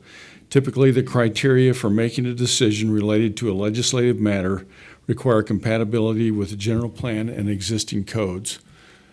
And typically, general plans are just that. They're general in nature, and as such, we have identified as part of each one of these staff reports the relationship to our general plan. So part of that is weighing priorities to determine which are the most important aspects of those various policies and strategies that are included within our general plan. So if we could go to the staff report for this first item, which includes the potential rezone at 175 East Alberta Drive from suburban residential RE20 to single family, and I understand it's no longer R110, but the applicant has requested that we consider an R1 12.5. So let me just share with you a little bit of the differences between those three zones. Typically, when we look at residential zones, there are certain basic baseline standards that have to be met. Those include the area of the individual lots, they include lot widths, and they also include setbacks. In our zoning ordinance, we actually have some different standards for width when it comes to corner lots versus interior lots, so I'll be sharing that information with you. So just by way of comparison, an R110, the 10 denotes 10,000 square foot is the minimum area. If you're on a corner lot, you have to have 11,000 square feet, and you have to have 90 feet of frontage for that lot. If you go to an R1 12.5, the size, obviously, 12.5 denotes 12,500 square feet as the area. And on a corner lot, it's 13,500 square feet with 100 feet of frontage.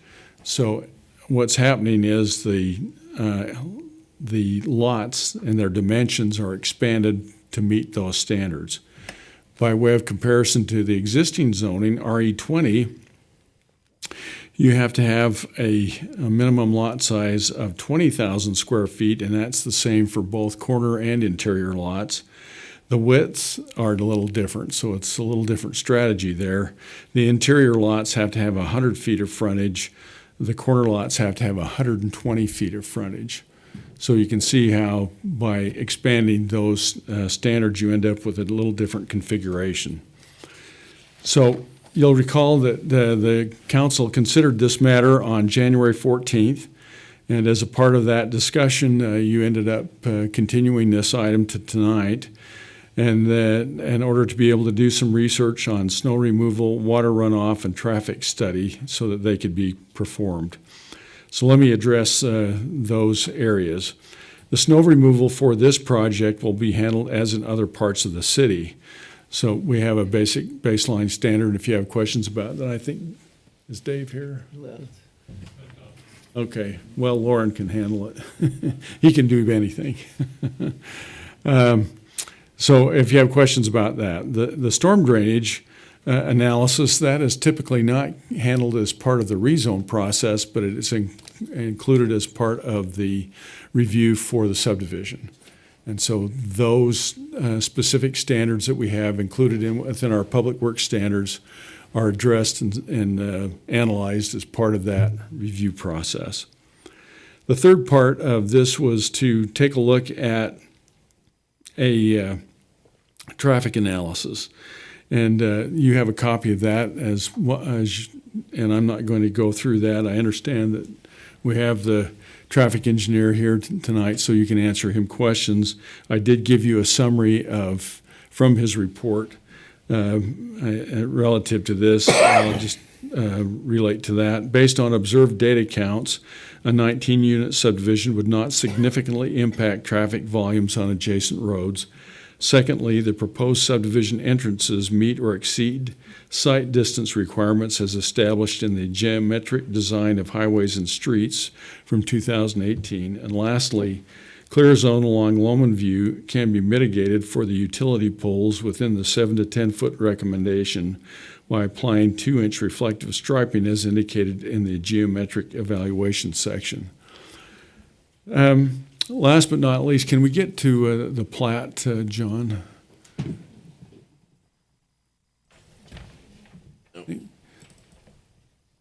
There we go. Can we blow that up just a little bit? Not literally, just expand it. So, as you're well aware, we have Loman View on the south and Alberta on the north with the connecting street in this area here. Part of the analysis is looking at the adjoining properties to see what potential impacts there are going to be relative to those. So on the northeast corner, you have an LDS church up here, so pretty much no impact to the church itself. Halfway down, you end up, there's a couple of flag lots here, so you have some fairly large lots here, and then you have single-family lots here. On the west side, you have a vacant parcel that's still zoned RE20, and eventually it will more than likely have a subdivision proposal come into us as well. Now, one of the things that both Lauren and I, as we've looked at this, we have standards that relate to connectivity.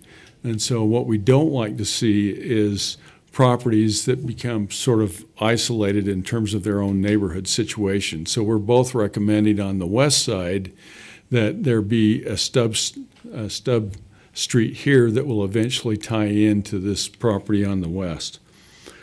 Let me just give you another brief summary here. So from the initial preliminary plat, there's a reduction of 2 lots down to 19 lots. Am I saying the wrong thing? No, I've got it upside down, so I'm going to flip it, and that's why I'm flipping it. I just didn't want to confuse anybody. Well, other than me, right? You want it sideways like this? It does. That's fine. I think Okay, either so way. Alberta's here and Loman View's here. Okay, and here's the church. Thank you. So with the lot reduction, there's also a corresponding adjustment to the average lot sizes, and I haven't analyzed this for the standards as it relates to 12.5. I was still under the impression we were dealing with R110, but just briefly looking at it, it seems like they are in compliance with that. And the smallest lot in this configuration is 12,500. The largest is 22,040. And of course, some of the previous lots were at 10,000 square feet. So your considerations tonight, first of all, we rewrote the staff report not to try to revise the report that you initially got from the Planning Commission. So that was given to you as an attachment. The questions before you: is the proposal consistent with the general plan? How does the proposal relate to the zoning and land use policy guidelines? We reviewed all of those in our last meeting. And does the revised plan address the City Council's concerns? Of course, the Planning Commission did not have access to this particular design and what have you. Their feeling was that the timing was not quite right as far as the rezone. Whether or not these revisions meet with your determinations, and that, of course, that's your prerogative as a city council. You are the land use authority for legislative matters. With that, Mayor and Council, I'd be happy to entertain any questions. And we've got, of course, John and the traffic engineer here to answer questions, and Lauren is here also if you have engineering questions. Thanks, Mayor. Thank you, Rob. Good presentation. Thank you very much. I think it would be appropriate at this point in time, before we engage the council, to hear some public comments, and we would like to start with the developer, any comments they may have, and then we will allow comments from the public. So if the developer has anything they'd like the council to be aware of, please step forward. State your name and address, please. John Hanson, 1165 West, 4000 North in Pleasant View. Appreciate coming before you again. And first on the agenda, I guess after your public hearing, I'd like to have Scott Shea, who is the traffic engineer, go over the traffic study, because there were two concerns when I tabled it. The traffic study and the size of the lots. That's what it boiled down to. And so Scott will address this after the public has what they have to say, and then I want to give you my speech. Well, maybe we could hear now from Scott? from Scott, Okay. so that the council has information in their discussion. So Scott Shea with CRS Engineers. We're based out of Farmington. In a typical traffic study, we'll look at two different things, both at capacity of the roadway. So in this case, we'll have two different roadways, Alberta and Lamond, and then also the safety of those. So we did looking at capacity first. Your typical concern is during the highest peak hour. So that's typically during the PM peak. At this time, it was 4:15 to 5:15 was our traffic study that we identified that was the peak hour, looking at a 3-hour block in the afternoon. On Alberta, the capacity of that roadway that was currently being used was only 9% of its total capacity. With the addition of this roadway, you're only adding, or this subdivision, you're only getting up to about 9.6%. So it's just a very small increase. That low of a capacity that's being utilized would not raise any concern with vehicles being able to pull out either left or right, within a gap acceptance to be able to make that movement. On Lamond, the quantities were so low that actually it was immeasurable based upon general highway capacity manual. So typically we'll start at 750 vehicles a day. Even with this development, we were at about 600 expected for the day. And then during the peak hour, again, it was so low that the vehicle was infrequent enough that it would be imperceptible to someone that was traveling there to realize that this development had occurred. So capacity-wise, have great capacity on both streets. Safety-wise, there's a concern with sight distance. The sight distance is measured as sitting in the vehicle as a driver. You're at about 3.5 feet off the road. To make that decision to pull out either left or right, you need to be able to see an object that is also 3.5 feet tall, height of a typical vehicle. That's different from stopping sight distances where you'd want to see something that was much shorter. And so there is a little bit of a leeway for that type of decision, because you're seeing a vehicle come at you versus a child that's running out into the street. So you want to see another object that's 3.5 feet.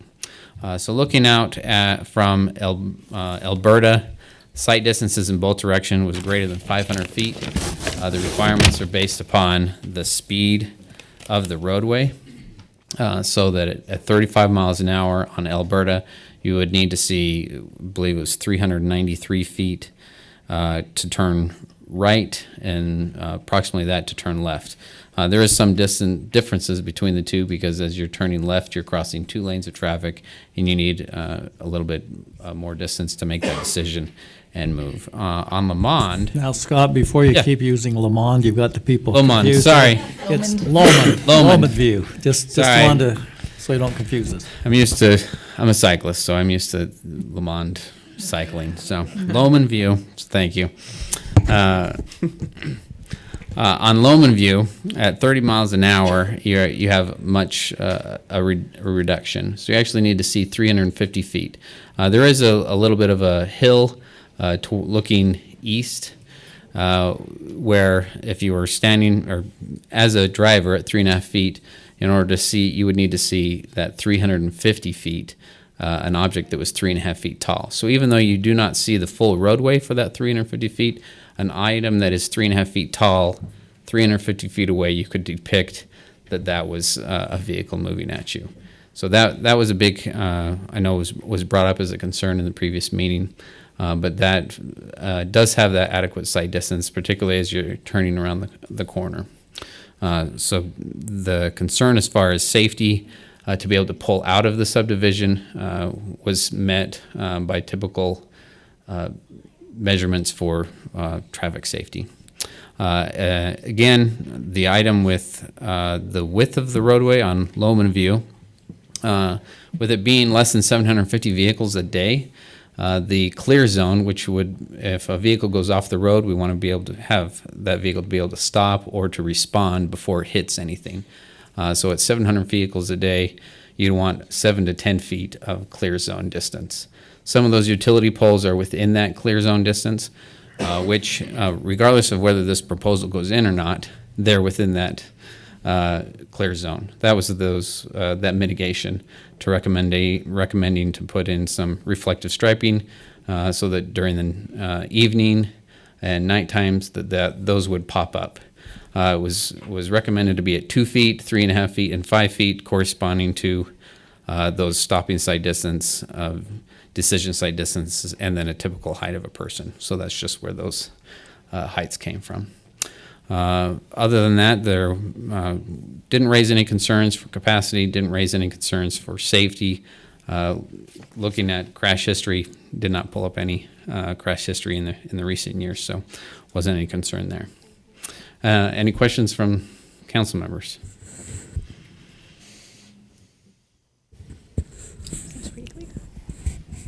Looks like there are no questions. Okay. Thank you for your presentation, Scott. Okay, with that, we would open up public comments. If you have comments, please come up and state your name and address, please. Sorry, I have to go to work, so I have to hurry. Okay. Jamie Rasmussen. I live on 383 East Alberta Drive, so I'm on the top part. I'm against rezoning it. I would like to keep it RA20.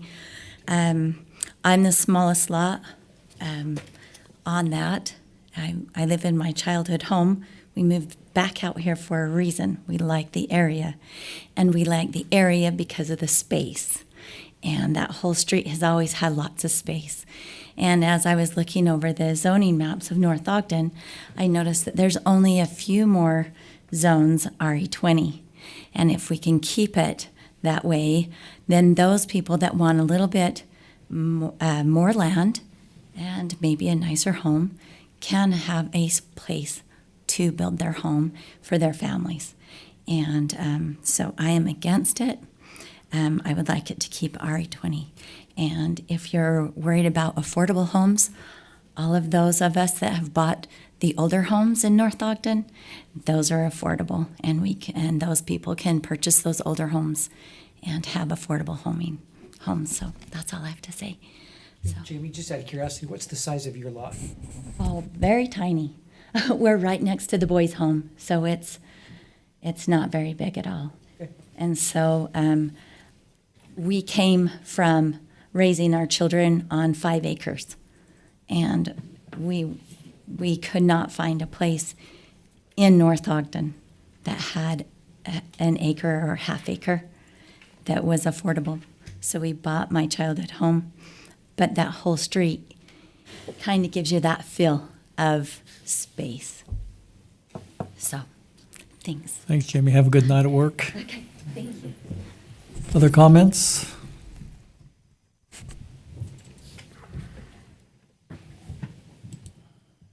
Meg Sanders, 2915 North, 875 East. It's really impressive that the road study turned out that everything's hunky-dory on Loman View. It's like we didn't even need a study done. Everything was just fine for it. I did wonder who paid for that study. Did North Ogden pay for that study? Who paid for it? John Hanson. Oh, the developer did. Okay. Just wanted to get that clarified. It's always nice when you want something and you can pay for whatever study you want. That's nice. So I'm lucky enough to be on the General Steering Committee here in North Ogden. And we met 2 weeks ago, and they John printed off a nice coloring exercise for us, going back to our elementary school days. But you took the zoning map, and everybody there got to kind of color what they thought zoning should be, what zoning is.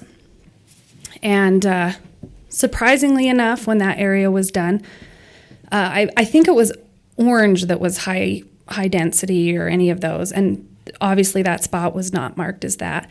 And in the end, most of those sitting at those maps wanted to keep it RE20. So your steering committee consists of, how many people are on that now? Neil, I can't remember. A lot. A lot. So you had quite a few North Ogden residents sitting in there all agreeing that that area needed to remain an RE20. Now, the second thing I thought was interesting is I got to sit next to Eric Thomas, and Eric is also on the Planning Commission, and we don't always see eye to eye, but obviously he is like the most lovely person ever, so we get along great. And I ribbed him and I said, you in Planning Commission voted for this to go before the City Council. You voted in favor of it. And he said, it wasn't that I necessarily thought it was a good plan. It's because it's not my job to legislate. It's the City Council's. So the one vote, the one person that agreed that it should be moved to you didn't do it because he thought, oh yeah, we should change this RE20. He did it because he understands that's your job to make that decision. And I hope that you will listen to a number of North Ogden residents that have showed up a number of times to discuss this, and aren't in favor of changing the zoning. The zoning currently fits the general plan. And that's the whole point of it. We don't need to change it because the developer wants more and wants some money. We need to do it so we're respecting both the land, which has been planned as RE20, and the residents that moved right there thinking they were going to live with RE20. Thanks.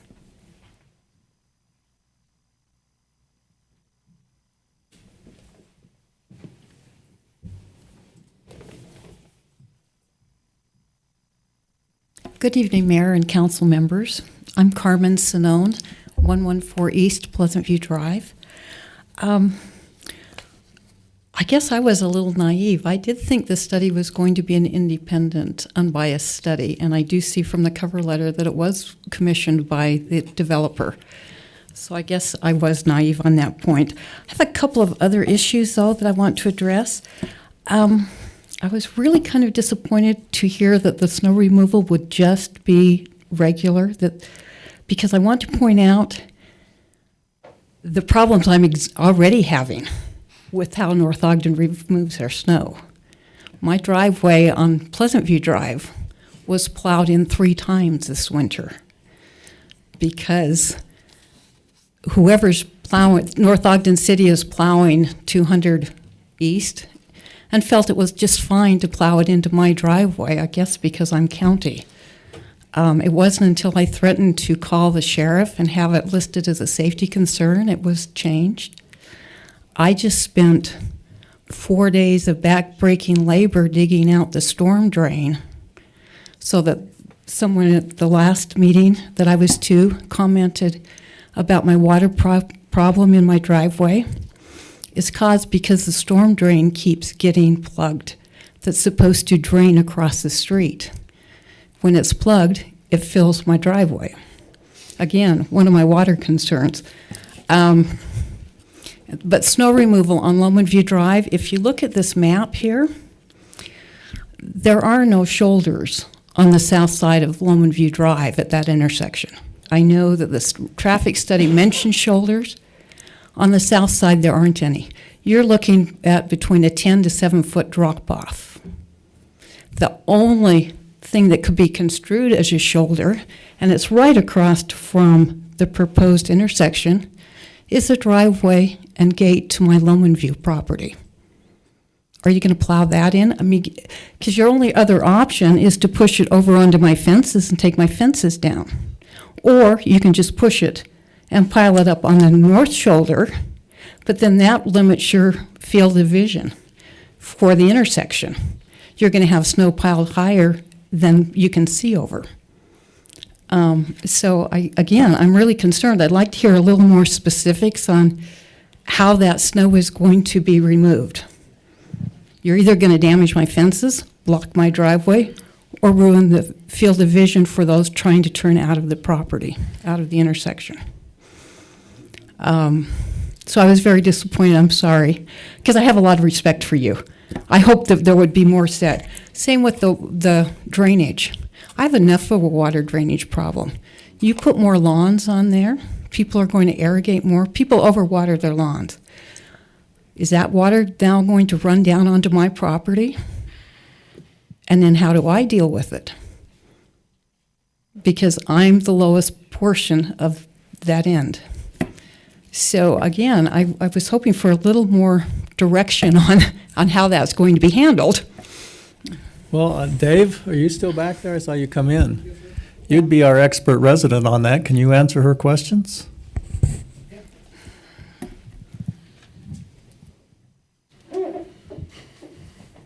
So as far as plowing goes, it will be a big truck, or there'll be big trucks, so they'll wrap the corners. They won't pile snow anywhere.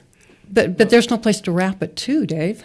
They'll take it onto Loma View or they'll take it onto Alberta. I mean, that's just how we do it. But there is no way to take it onto Lowman View without either pushing it onto my fences or blocking the line of sight.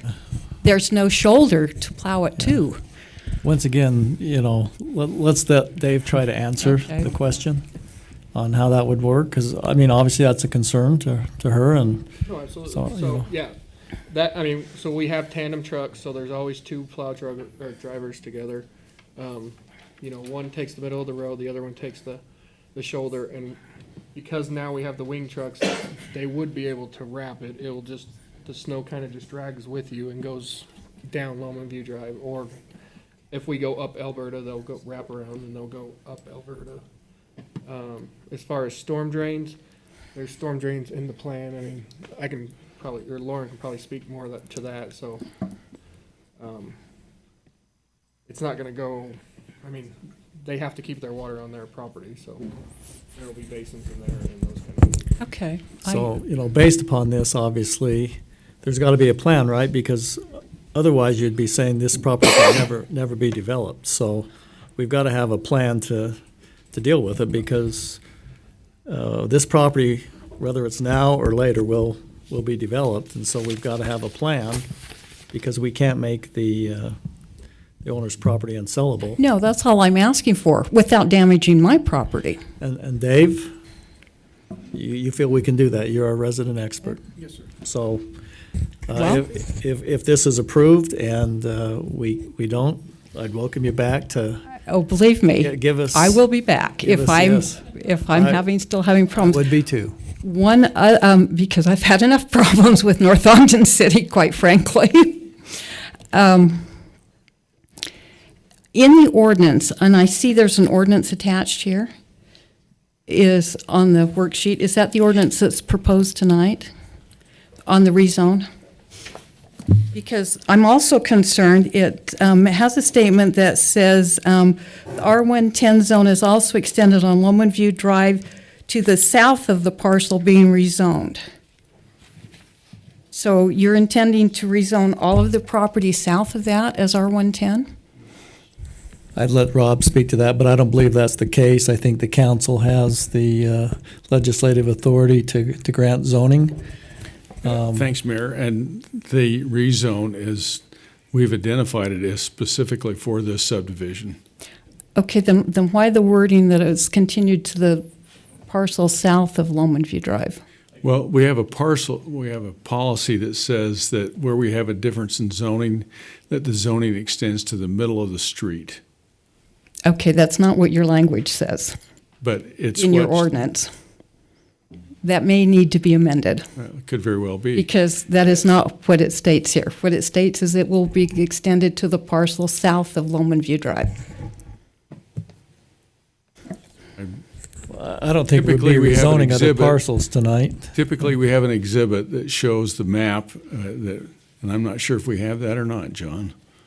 Hopefully we do. So the ordinance says the zone is extended to Lowman View, on Lowman View Drive to the south of the parcel being rezoned. Interpret that Yeah. for us, John. To me, that means to the south boundary of the parcel being rezoned. Okay, thank you. And we can clarify that. I would hope so, because that is my property. And one, I didn't request it. 2, it's unincorporated, and 3, nobody's ever asked me about it. Okay, thank you Thank for you. pointing that out to us. Additional comments?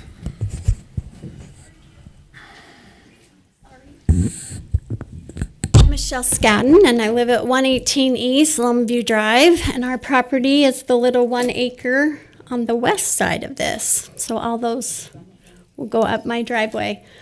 And I'm here to tell you that Longview Drive, all of you before you vote need to come out there and just sit for about a half hour and then vote. Because Longview Drive can't handle cars pulling out. I promise you, my driveway's right by there, and I have to pull out right where that subdivision will be pulling out. And there's a little turn there, and cars just sneak right up, and it's a 1-lane road. It's not safe for a bunch of traffic. And the people in that subdivision are going to come to Longview Drive. They're not going to go out on Alberta Drive, I promise you. They're going to go to town, and they're going to go out Longview Drive. And lastly, I just don't see why it has to be rezoned. We're not telling anybody they can't develop their land, but it's R20. So I think it needs to stay that way. That's still going to be a huge, drastic change to the area and to all of us that live around there with we're the smallest and we have 1 acre. That's what the master plan is. I don't see why it needs to be changed to any smaller than the R20. Thanks.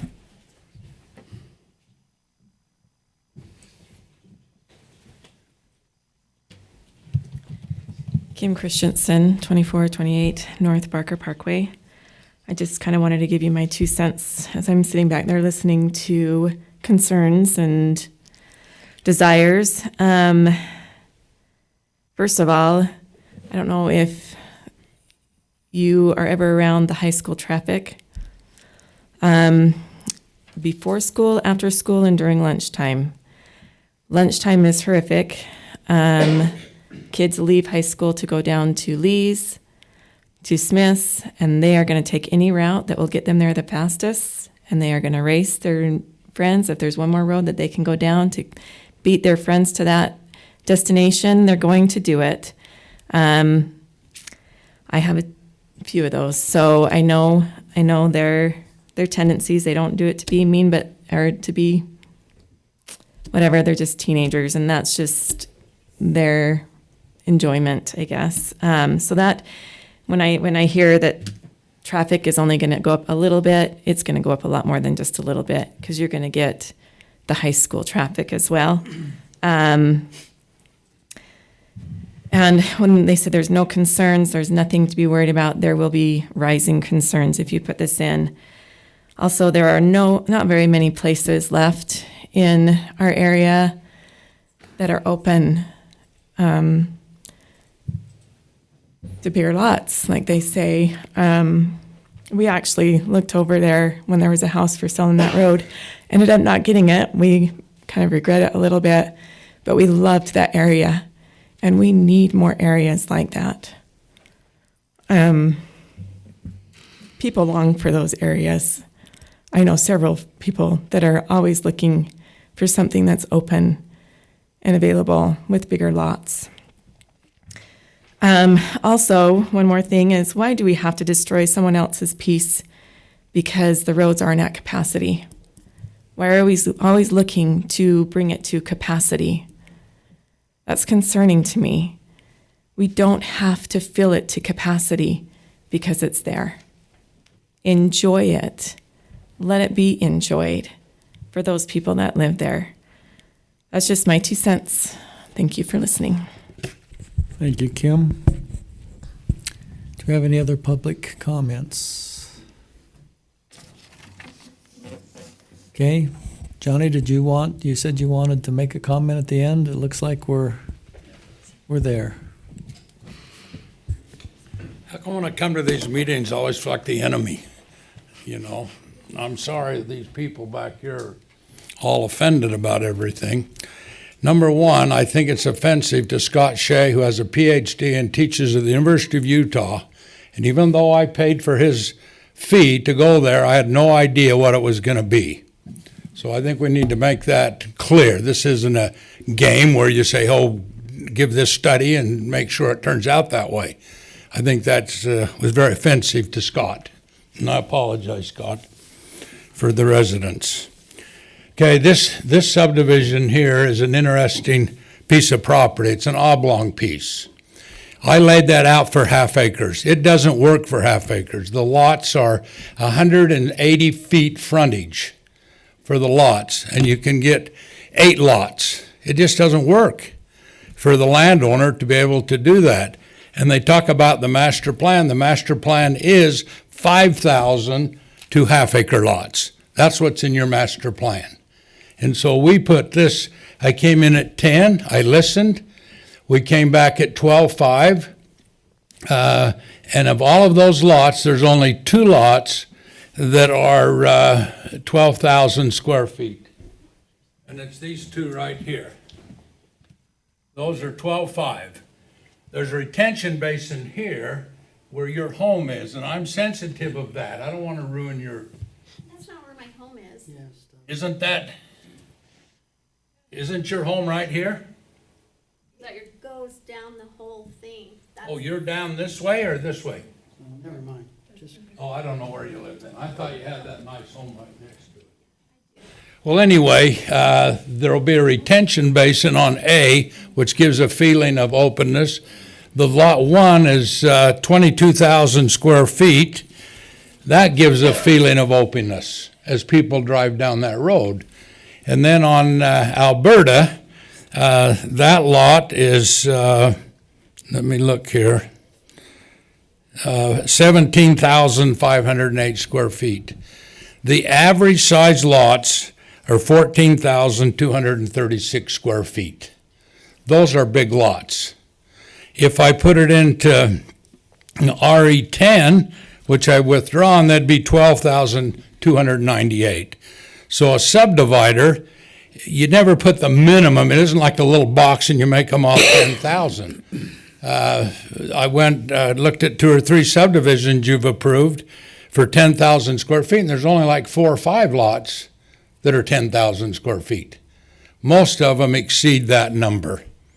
So I would think, and that I think the Taggart family, they have a right to develop their property. If people like to look at the views, go buy the property. It's for sale. I'm happy to sell it. But if they can't buy the property, why would they hold the seller up from being within the master plan to develop the property? And we had a discussion earlier that our city's going to double. Where are the people going to go? They're not going to come here anymore? Because that was open space. I really like that. I don't think that's the mode of the mayor or the city council. We need to provide housing for these families that are coming. And it has to be affordable housing. Who knows what that is? Affordable housing. I just want to make it affordable for people that want to live in our city, that can come here. Maybe college graduates, those that have jobs and bring young families into our city. When I say our city, I do own property here now. To bring them into here and to have them have a place to live. But just because a piece of property hasn't been developed doesn't mean it can't be developed. All of these people behind me lived in open fields, probably all zoned half acre. But the developers and the city work together to build a community. And that's what we're trying to do. This zoning isn't even close to being high density. It's a joke. High density is 20 units per acre, 10 units per acre. It just isn't there. So I'm hoping, I don't mean to come on so strong, but, I just feel that what I'm asking here for is not going to infringe on anyone. And they knew when they built next to a big field, it isn't going to be that way forever. It just isn't going to be because of the growth and the people that want to live here. And I asked the city council, think of where you live and what it used to be. It's different. And I would like to be a part of this city's development to leave a good product. Everything I've done in this city, at least in my opinion, is first class. And I've left a legacy here for the city.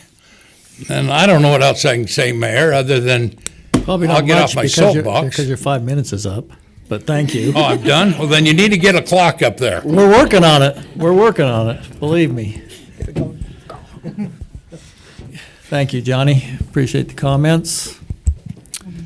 And any other comments from the public before we ask comments from the council? Okay, with that, what comments do we have from the council? What questions before we approach this for a vote? Any comments from the council? I'll go. Charlotte? I think that is a fantastic place to be able to live. I would want to live there.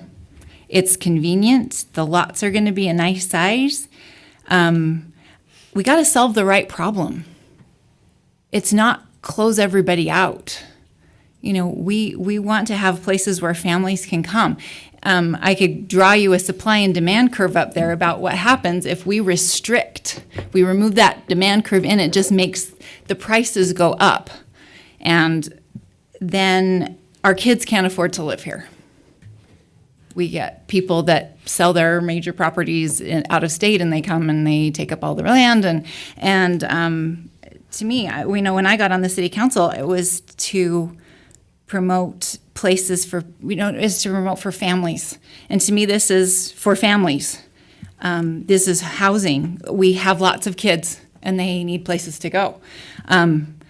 I moved away and then came back, and I was grateful that there was some land developed in a place where I could live. I look at this, right now it's RE20, that means that you could have had, 10 houses in there instead of 19? You're still gonna have houses to look at, you're still gonna have runoff, you're still gonna have all of these things. So to me, it's like I would rather have, this is a really nicely proportioned lot than a big side yard. I have a half acre and I would not want the half acre to be on either side of my house. I want it behind me. And so when I look at this, I think this is awesome. It's right close. It's a really desirable place to live, which is why y'all live there. And I think he's come back with a really reasonable plan. I'm kind of at a loss as to why the planning commission would recommend against it, but I don't know if that was the R110, and I don't know if we had a vote about it, but I like it. Councilman Barker? That was going to be my question. The planning commission voted against it as the R110. Is it wrong to send it back to them and have them look at it for R112.5? I know we have the ultimate say, but on zoning issues, they study this. They study planning a lot more than we do. Well, I've had a chance to talk to some of the planning commission members, and basically the reason Eric voted against the R110 because he wanted the council to have options. Frankly, we can do what you want, but I don't think the planning commission is going to add any additional value or things that we don't know, but that's the council's decision to do that. John's informed me that I asked that question if we need to send it back to the planning commission, which I didn't think we did, and John has indicated that that would not be a necessary step, but once again, as council members, you have the right to do what you need to. Councilwoman Stoker? I'm on the opinion. I drove a while ago. It was in Salt Lake area somewhere, and it was a nice country feel road, and they had some nice homes on each side of it. And from a personal standpoint, I live on the corner on Mountain Road, and since they've changed the stop sign, that has now become a freeway. And I bet I had more cars in my yard this winter than ever before. And if anybody travels Mountain Road, you know what it's like.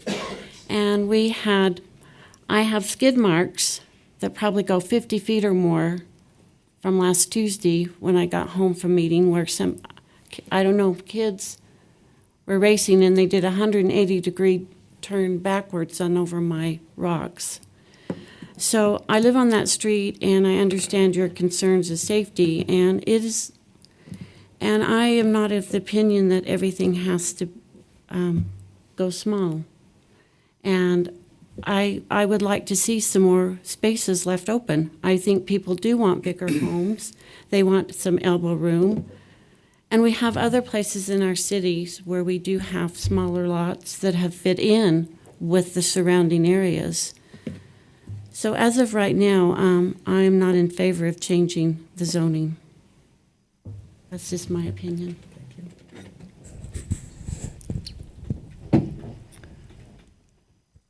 Any other comments? Councilman Swanson, you have anything to add? I'm still looking at the plat. But, off the top of my head, I think it's a reasonable compromise. I think one of the things as a council that we have to be careful of is effectively preventing people from developing their land by putting unnecessary restrictions on it, or restrictions that make it untenable to develop. And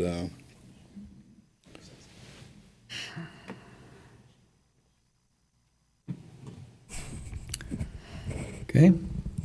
Councilman Severing? I'm still pondering, but there's a part of me that wants so bad to just leave it as an R20. I appreciated everybody's comments. Kim made a valuable comment. Even if it was left at an R20, you're still going to have a road that's going to connect Alberta to Lomanview. We talk so much about Constitution, the importance of the Constitution in society today. And fundamentally, if we choose not to allow a developer to use his property the way the Constitution gives him the right to use, then we're taking away his constitutional rights. And it's easy it's easy for me to support development because I live in a new area in North Ogden that was developed 15, 20 years ago. I was raised in North Ogden. I've seen it change from a community of 3,000 people to 21,000 people, and will probably die in North Ogden when it's at 40 or 50,000 people. But still, to me, the fundamental principle that is here is the constitutional nature of property value. And we take away Bob Taggart's right constitutionally if we choose not to allow him to use it the way he wants to use that ground within zoning ordinances. Okay, you'll have another option to express that opinion in just a moment when we talk about outlying buildings. Any other questions? I would say I have spent time over there looking at this, and I think that, the question is not that this shouldn't be developed. It will ultimately be developed. I think we're looking for open. I've looked at the plat here, and I think this is, if the council decides to rezone, this is going to be probably the best layout we're going to get in that area. I think all of you know that I believe in managed growth here. We can't stop the growth. We're not going to stop the growth as much as people would like. And I would say, too, that as we make comments on both sides here, I would just remind that, people are entitled to a different opinion, and we need to respect those opinions. And being a professional myself, we pay for our audit, but it's an independent firm. And so I wouldn't question the independence of this, frankly. I think that probably is something beyond where we would go.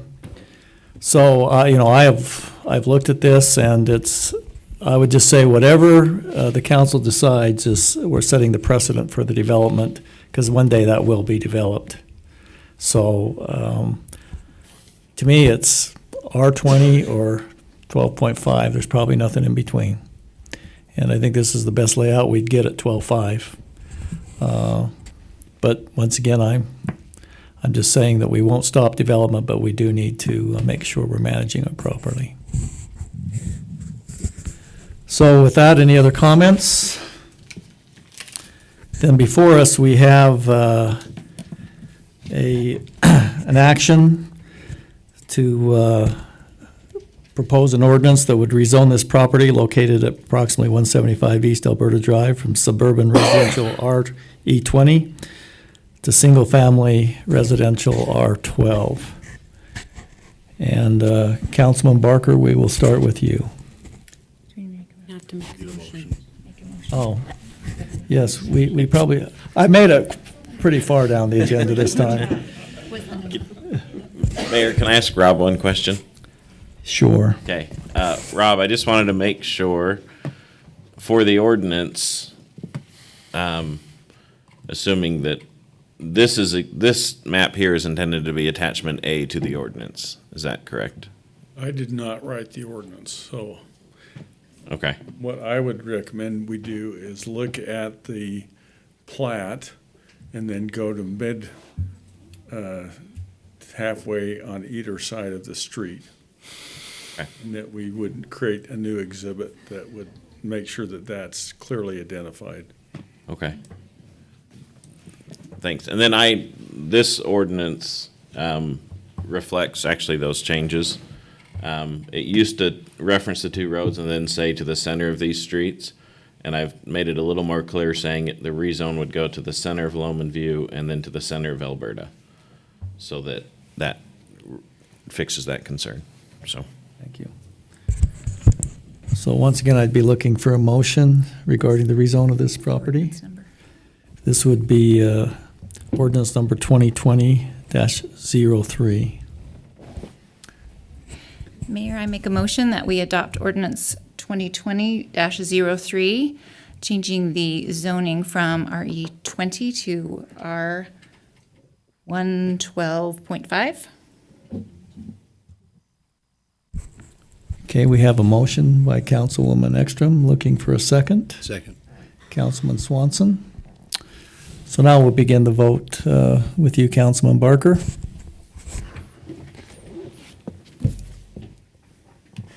Yes. Councilwoman Stoker. No. Councilman Swanson. Yes. Councilman Severing.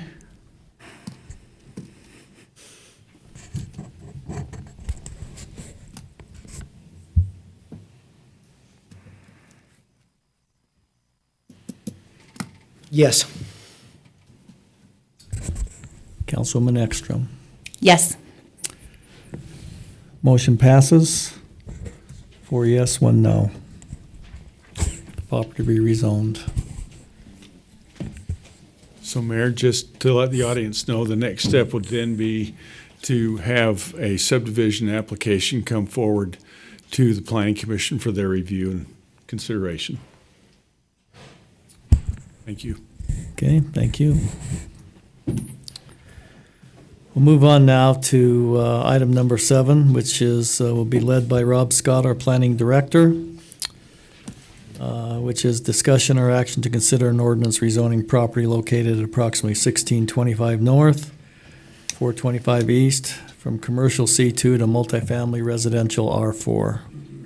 Rob? Thanks, John. Can we just keep that map there? It might be helpful as we identify that. I've already reviewed the statement regarding, this is again a legislative matter, and it's sort of hard to see.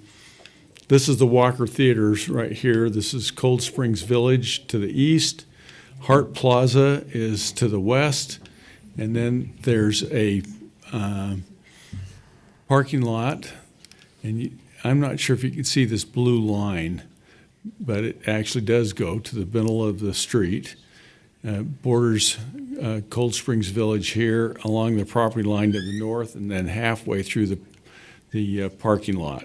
So that's the request, is to rezone this from commercial C2 to R4. So let me go through the review process that the Planning Commission reviewed. This address is 1625 North, 425 East. The Planning Commission conducted a public hearing on the 19th of February, and you have attached minutes that identify their considerations. There were companion applications for both a subdivision and a conditional use permit that they also are considered, and I'll address those in just a minute.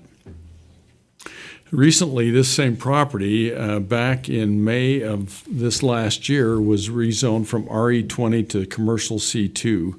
However, the project obviously never went forward.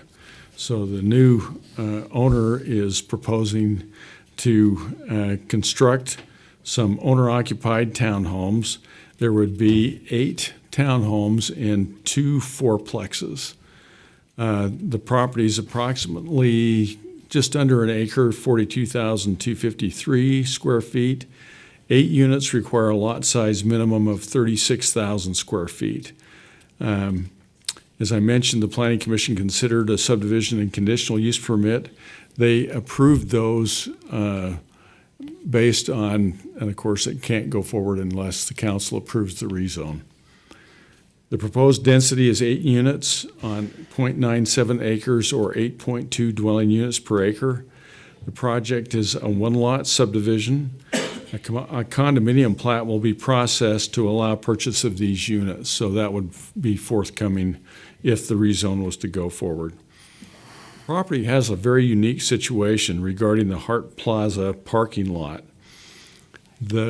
As I indicated, I don't know if we can blow that up just a little bit, John, but if you see the property line here, a little more than, I'm not sure it's quite half, but you can see that a portion of the existing parking lot is actually in the applicant's ownership. And so that creates a little bit of a conundrum as to how to deal with that. The proposal is that a joint use agreement be proposed to continue to allow the Hart Plaza patrons to use this parking lot. And it's also proposed that the required townhome parking and visitor parking requirement be partially satisfied with this parking. This was reviewed as part of the conditional use permit review, and a copy of the joint use agreement is required for final subdivision approval. So in our ordinances, it requires that each unit have two parking stalls. The individual townhomes would have a single car garage, and then this parking would be, in essence, be shared parking. Now, our ordinances do provide for shared parking between uses, and in fact, that's something that I think does make some sense. In terms of relationship to our general plan, the plan map states future Washington Boulevard development should be commercial, office, or multifamily. The general plan also has a zoning and land use policy. And I just remind everybody that, again, general plans are general in nature, and the various guidelines that are included within our general plan are there to help assist in making decisions, not that there's a cut and dried black or white to many of these guidelines. That's what they are, they're guidelines. So let me go through those quickly. The first one is a definitive edge should be established between the types of uses to protect the integrity of each use, except where the mixing of uses is recommended in the general plan. The staff comment regarding that is that the mixed-use multifamily designation calls for, quote, development areas that combine residential, commercial, and/or office uses, unquote. This area has a variety of uses, commercial, office, and residential, although not within a single project. So we definitely have a mix of uses within that particular area in town. Secondly, zoning should reflect the existing use of property to the greatest extent possible, unless the area is in transition or is in conflict with the general plan. As has been indicated, we're well aware that this area is transitioning from open space and ag lands to either commercial and multifamily residential uses. Next, where possible, properties which face each other across a local street should be the same or a similar zone. Collector and arterial roads may be sufficient buffers to warrant different zones. And our comment there is that 1625 North, which is the frontage, already serves both commercial and residential uses. Zoning boundaries should not cut across individual lots or developments. Similar to the last comment, the zone boundary should extend to the middle of the street. The next one has to do with residential guidelines. Avoid isolating neighborhoods. Comment there, the proposed zone change would not isolate neighborhoods, but further the mixed-use character of this neighborhood. The next one is encourage appropriate management of higher density developments. This includes project size sufficient to warrant on-site management and assurances of professional site and tenant management. The proposed zone is a medium density range, and there would be an HOA established for the future management of the property. Next one is require excellence in design. The design has been reviewed as part of a conditional use permit and approved by the Planning Commission for this project. Lastly, consider development agreements to assure high-quality development. In this instance, we didn't see the need for having a development agreement. If the council determines that there's some specific aspect of the project that would warrant one, we can certainly work towards that. Let me give you a summary of you are the land use authority and your considerations. Is the proposal consistent with the general plan? And secondly, how does the proposal relate to the zoning and land use policy guidelines? The Planning Commission on a 5-0 vote recommends approval of this rezone from commercial C2 to multifamily residential R4. The Planning Commission found that this application is consistent with the general plan and the zoning and policy rezone guidelines. Mayor, I'd be happy to answer any questions. Any questions currently before we take public comments? The applicant is here, Mayor. Like to hear from the developer if you have some comments. Good evening, Mayor, Council. My name is Chad Slangy, 198 East, 3475 North. This was recently rezoned last year, like Rob said, in about May. They were going to build some flex buildings, commercial flex buildings on the site. There wasn't a ton of open space on there. The property has been listed for sale for multiple years and has never sold. It doesn't have any frontage along Washington where some of the commercial development takes place. So I'm not looking to try and build any more, maximize my units. I'm right in the range to where it should be. We're just trying to build something, where people can get a house and just basically fairly simple, nothing too crazy. Just hoping your consideration to see if we can make this happen. So, thank you. Thank you, Chaz. Any other comments from the public? Okay, with that, any questions before we seek a motion for the ordinance?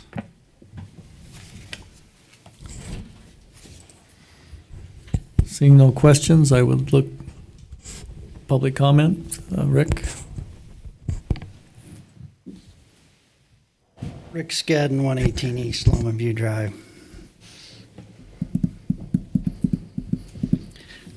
I've had a real hard time sitting here tonight hearing about property owners' rights and constitutional rights.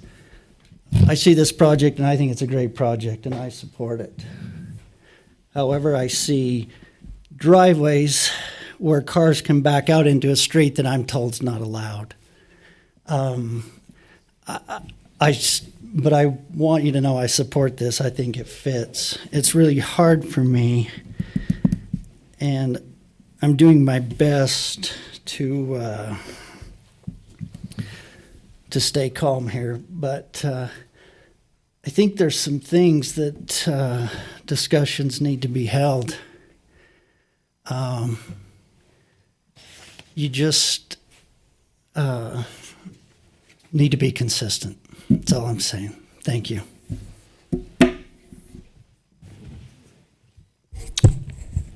Any other comments?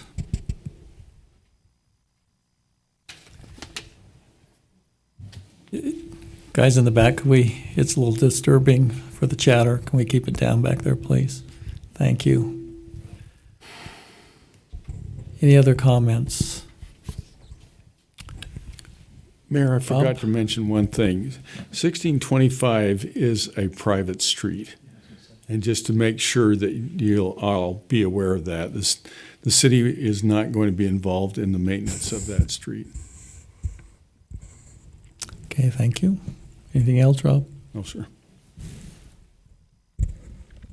Any further questions?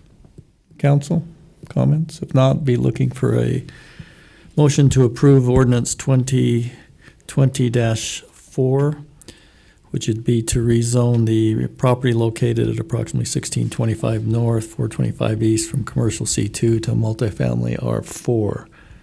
Do we have a motion?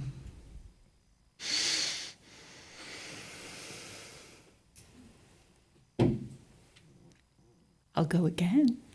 Okay. Mayor, I make a motion that we adopt ordinance number 2020-04, changing the commercial C4 to C2. C2 R4. Commercial C2 to residential to multifamily residential R4. multifamily housing. R4. R4. We have a motion. Do we have a second? I'll second.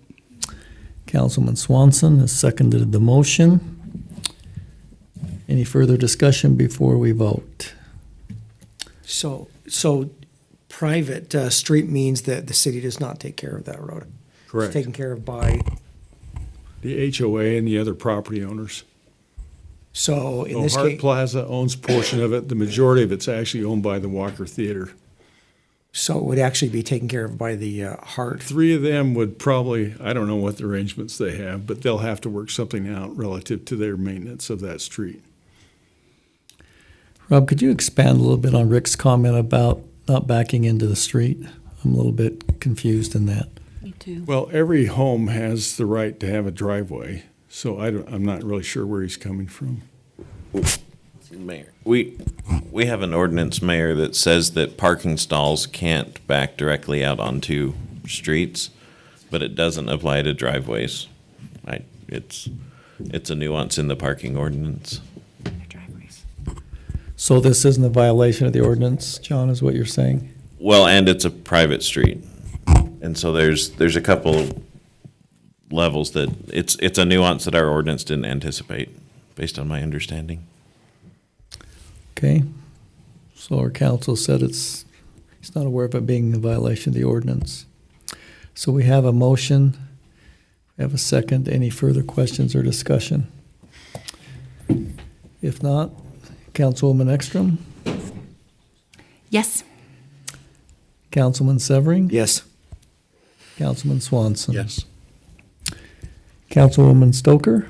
Yes. Councilman Barker? Yes.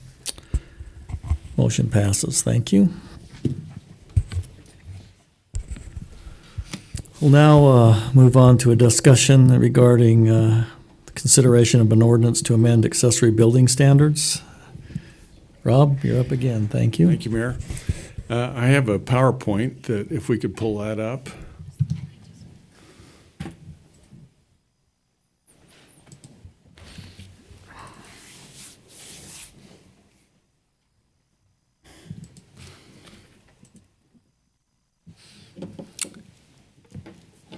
So, Mayor, the reason that this issue came before us was that a group of neighbors came to the planning office and were concerned about the construction of a very large accessory building in their backyards. This is off of 1700 North and 875 East. You can understand their concern based on the building size, some 3,400 square feet as an accessory building, as well as it being 25 feet in height. So this is the standard that we currently have in the R18 zone, and it's the same for the other zones, pretty much. Some of these percentages vary just a little bit, but as long as you have, you can build accessory buildings in your rear yard as long as it only covers a maximum of 25%.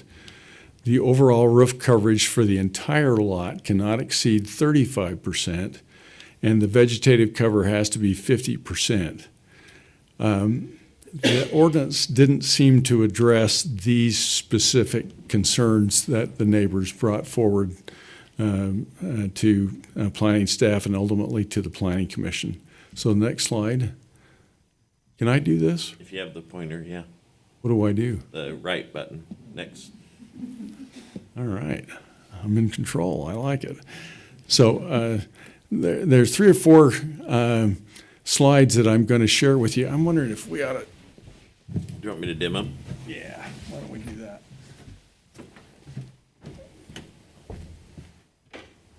Make that be a little bit more helpful there.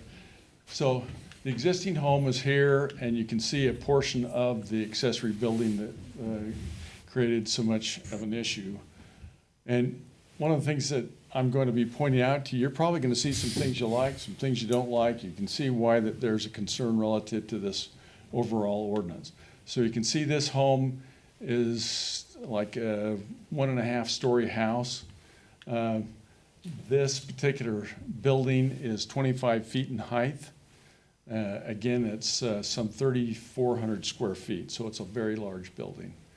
It's surrounded, it's a large lot, so that's why those percentages don't seem to work in this initial first blush look at this type of thing, because the surrounding properties are, this is an R18 zone, so I didn't look at the specifics, but they're pretty minimalist as far as size, so probably 8,000 to 9,000 square foot lots.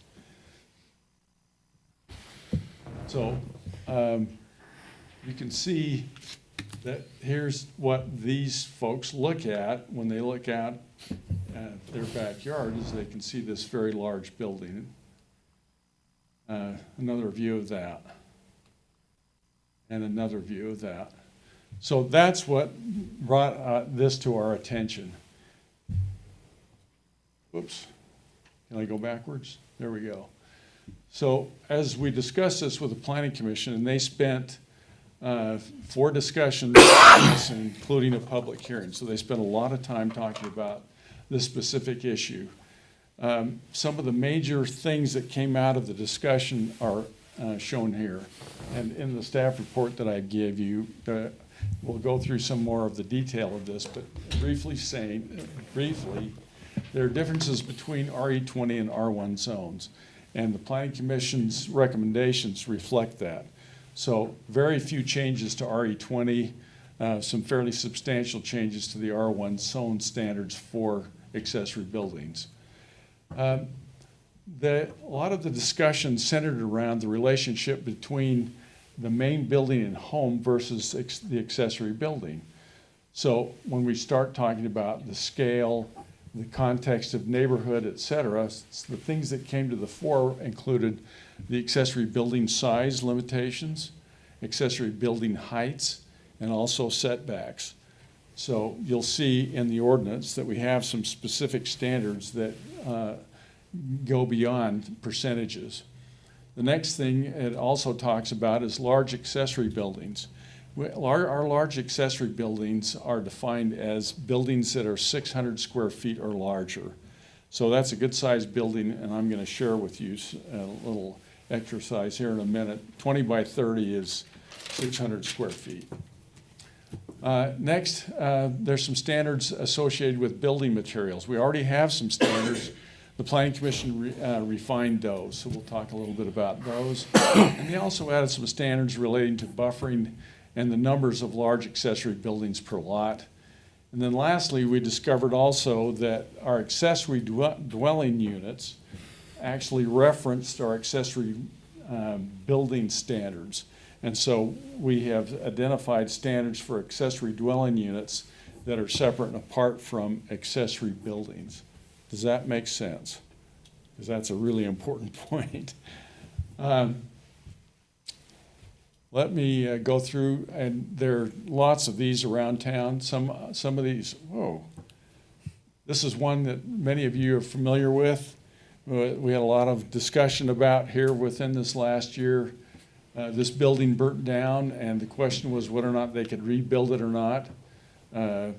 It is obviously a very substantial building immediately adjacent to some single-family homes. So what is this really the kind of thing that we want? Does it really within the scale? Obviously, we couldn't do anything about this building, but in the future, that's what we're really talking about.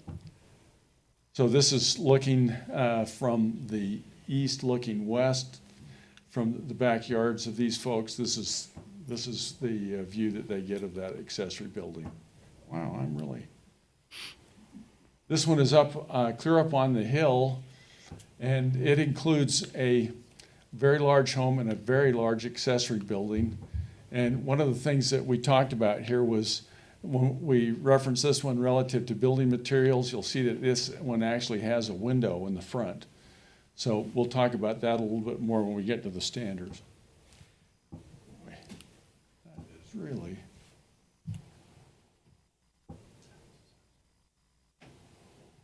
Okay, let's see if I can do this without... Hey, John, I'm not... Let's go back. You want me to run it? Yeah, please. Okay, just a sec. It's It doesn't like my thumb, obviously. so. Okay. So that's enough of that one. This one is off of 1050 East, and it's hard to see from this angle, but when you look at the size of this structure in relation to the main building and that, you could see that's potentially a concern for not only the neighbors, but interesting to see how it fits in the context of being next to the main building there. I think there's another shot, just a little different angle that shows that particular building. Next. So this one is off of 1700 North, and there's actually two buildings here. There's this accessory building, and then there's this large one as well. This building is one that spurred an initial review of our ordinance here a year ago. And you'll see a couple of shots as to the relationship. This one had to do with where we amended some setbacks as a result of this particular structure. So next. So this building, you can see, is in very close proximity to the adjoining properties. They would no longer be able to do that based on our new setbacks. Next. So this is the other building. You can see a fairly large building in the back. Next. You can see how that's set up to be a part of. They actually have front onto 1700 North, but they come off this other road and then they come in the back way here. Next. So this one's up off of 750 East, 3098 North. One of the concerns that the Planning Commission had was the relationship of building height. And in this instance, you've got an accessory building that's actually taller than the main building of the home that's on that lot. Next. So you can kind of get a feel for that. Next. This is the next door neighbor, which is a single family or a single story home, and this building is considerably taller than it. And then that's another one that is off of 750 East. So again, a fairly large accessory building next to the home. This one is behind Lee's, and this is the large accessory building that was constructed off of 250 East. And is that everything? Oh, we got one more. This is the one that I like. This is up from Paramount Estates. This particular accessory building, I believe, really is in context with the scale of the existing home. I think there's one more view. This is from, there's a little road that around the other side. You can see that this doesn't block views. It's very much in context with the neighborhood. Is that all of them, John? Yep. Okay. So,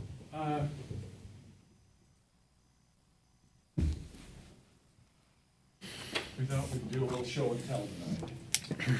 So, when you start looking at our standards, there's things that we ought to take a look at.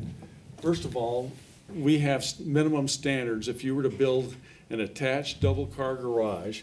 It has to be 22 feet wide and 20 feet deep. That is the minimum, okay? Now, a large accessory building, so something that's not attached to the building, to get to be a large accessory building, you have to have 600 square feet or more. So I said 20 by 30 or 25 by 25, whatever your preference is. I happened to talk with, Brandon and I were talking to a builder today. We asked him, what is the average size of the garage that you're building as far as an attached garage? He said anywhere from 800 square feet to 1,200 square feet. When you think about the size of some of the homes that we're seeing built in the city and that, many of them are close to 2,000 square feet, 1,500, 2,000, what have you. You end up with 28 feet wide by 28 feet in width. So here's our little exercise. You'll see on the floor here, the minimum garage, if you go from that wall to right here, back to that blue stripe, and then back along there, that's the requirement for our minimum size double-car garage, okay? So if you were to take the next step and say, okay, there's my garage, and I want to build an accessory building. I want to build a large accessory building. So instead of being there to there to there, you're to here. So this is 25 feet from there to here, back to the stripe below the clock. Then the next one is we do the average garage, and we'll call it 800 square feet. That dimension ends up being 28 by 28. So it's from here to here over to the other blue stripe that's on the right-hand side. So I'm hoping to give you a little bit of a context of, that's a lot of room, folks. It really is. Not that it's wrong, but that's the circumstance that we find ourselves with these standards. So let me, this is probably taking more time than you want, but if you'll bear with me, if we go to page 2 of our staff report, I'll quickly go through the summary, and then if we have questions, we can delve into the actual language in the ordinance. The other thing that I want to mention is that the Planning Commission conducted a field trip to go around to see these various accessory buildings, and there was a lot of back and forth in the discussion, if you read the minutes in that. As far as the relationship to within those R1 zones, there's a lot of discussion about that before they came to this conclusion and their recommendation to you. So our amendment summary on page 2, the overview is that there are different standards for accessory buildings in the RE20 zone and the R1 zones. Accessory buildings should be in scale with the home main construction materials, as I've identified. So that's kind of the overview. The RE20 zone, there's only one change to the RE20 zone. A reference is made to the building design and materials section. That's the only change. So in terms of numbers, size, and all the other things, it's the same. The Planning Commission recognized that RE20 is definitely different than our R1 zones, and that we should have a reflection of that within the standards. So here's some of the things that they ended up feeling and are recommending to you relative to the R1 zones. They first of all modified the maximum height from 25 feet to 20 feet. Secondly, the scale reflects 3 height tiers. A range is shown, and so setbacks are varied based on the height of the building. So if you build a 11 to 15 foot tier, the setback is 8 feet, and also an 80% of the main building height allowance is added. So again, the context of if you've got a 2-story building and what have you, you still have to consider whether or not how that accessory building is going to fit in with that main building. Next, building size provisions are shown limiting the size of an accessory building to half the size of the main building, main floor plus 400 square feet with a maximum of 1,000 square feet. So that's a very that's a new standard for us. The building separation standard is moved. So in 11-10-31, we made sure that the standards that relate to design and materials were in the proper section. So that's what that means. The maximum number of large accessory buildings is established at 1 per lot in R1 zones. Instead of having major 2 or 3 large structures, you get 1. Lastly, I mentioned 11-10-31. We'll go through those. The design, build, and design material section is rearranged and some new standards added. Our HP zones have some interesting nuances to them. It never did have a building separation standard. We have those in all of our other R zones.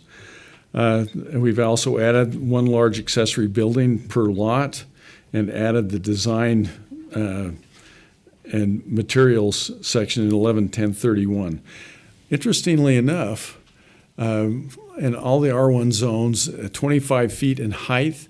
In the HP zone, which is our biggest zones, 15 feet is the maximum. We haven't changed that. Standards for accessory buildings in residential zones, 11-10-31. Section A deals with design and materials. And as I mentioned, they were somewhat commingled with location and size. So we've made sure that those are hopefully a little more organized and understandable. So there was a lot of discussion about how these things should fit into and should come into play. So any metal building, this is your basic Home Depot, Lowe's shed, metal shed that you buy. We're not touching those. You can have those. If you go over 200 square feet, though, then you're required to have a building permit. And so that's the threshold that if you do that, this is a location change from B. The standard is not new. A definition of architectural metal is included. In R1 zones, accessory buildings larger than 200 square feet finished with metal siding are not allowed. There was a lot of discussion about that.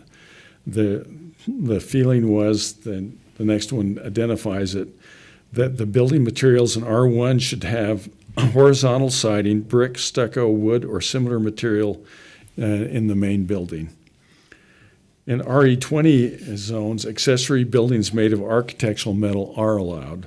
Again, we're not messing around with those large lots. R1 zone standards for material integration, the windows, buffering, and roof pitches are given, and all accessory buildings larger than 200 square feet are required, and there's a list here. They have to be integrated into the residential building design with a similar wall color. That doesn't mean the same, but similar. Roofing materials may be metal and have a similar color to the main building. And that's key, is similar. And eave is also required. The Planning Commission, as they discussed this, felt it was important to have an eave on these larger buildings with a minimum of 12 inches that would allow for an aluminum fascia and soffits. And lastly, are required to have a window that occupy 5% of the facade. A window in the garage door may satisfy this requirement. So they're interested in seeing a little bit of more than just a standard building, that a little bit of design associated with it. Next, accessory buildings must have a buffer of either a fence or landscaping or a combination of the two. Roof pitches should be a minimum of 412. The Section B, location and design, modifications are made that remove and relocate the design-related provisions to Section A. Section C, height, no change. Prohibited uses,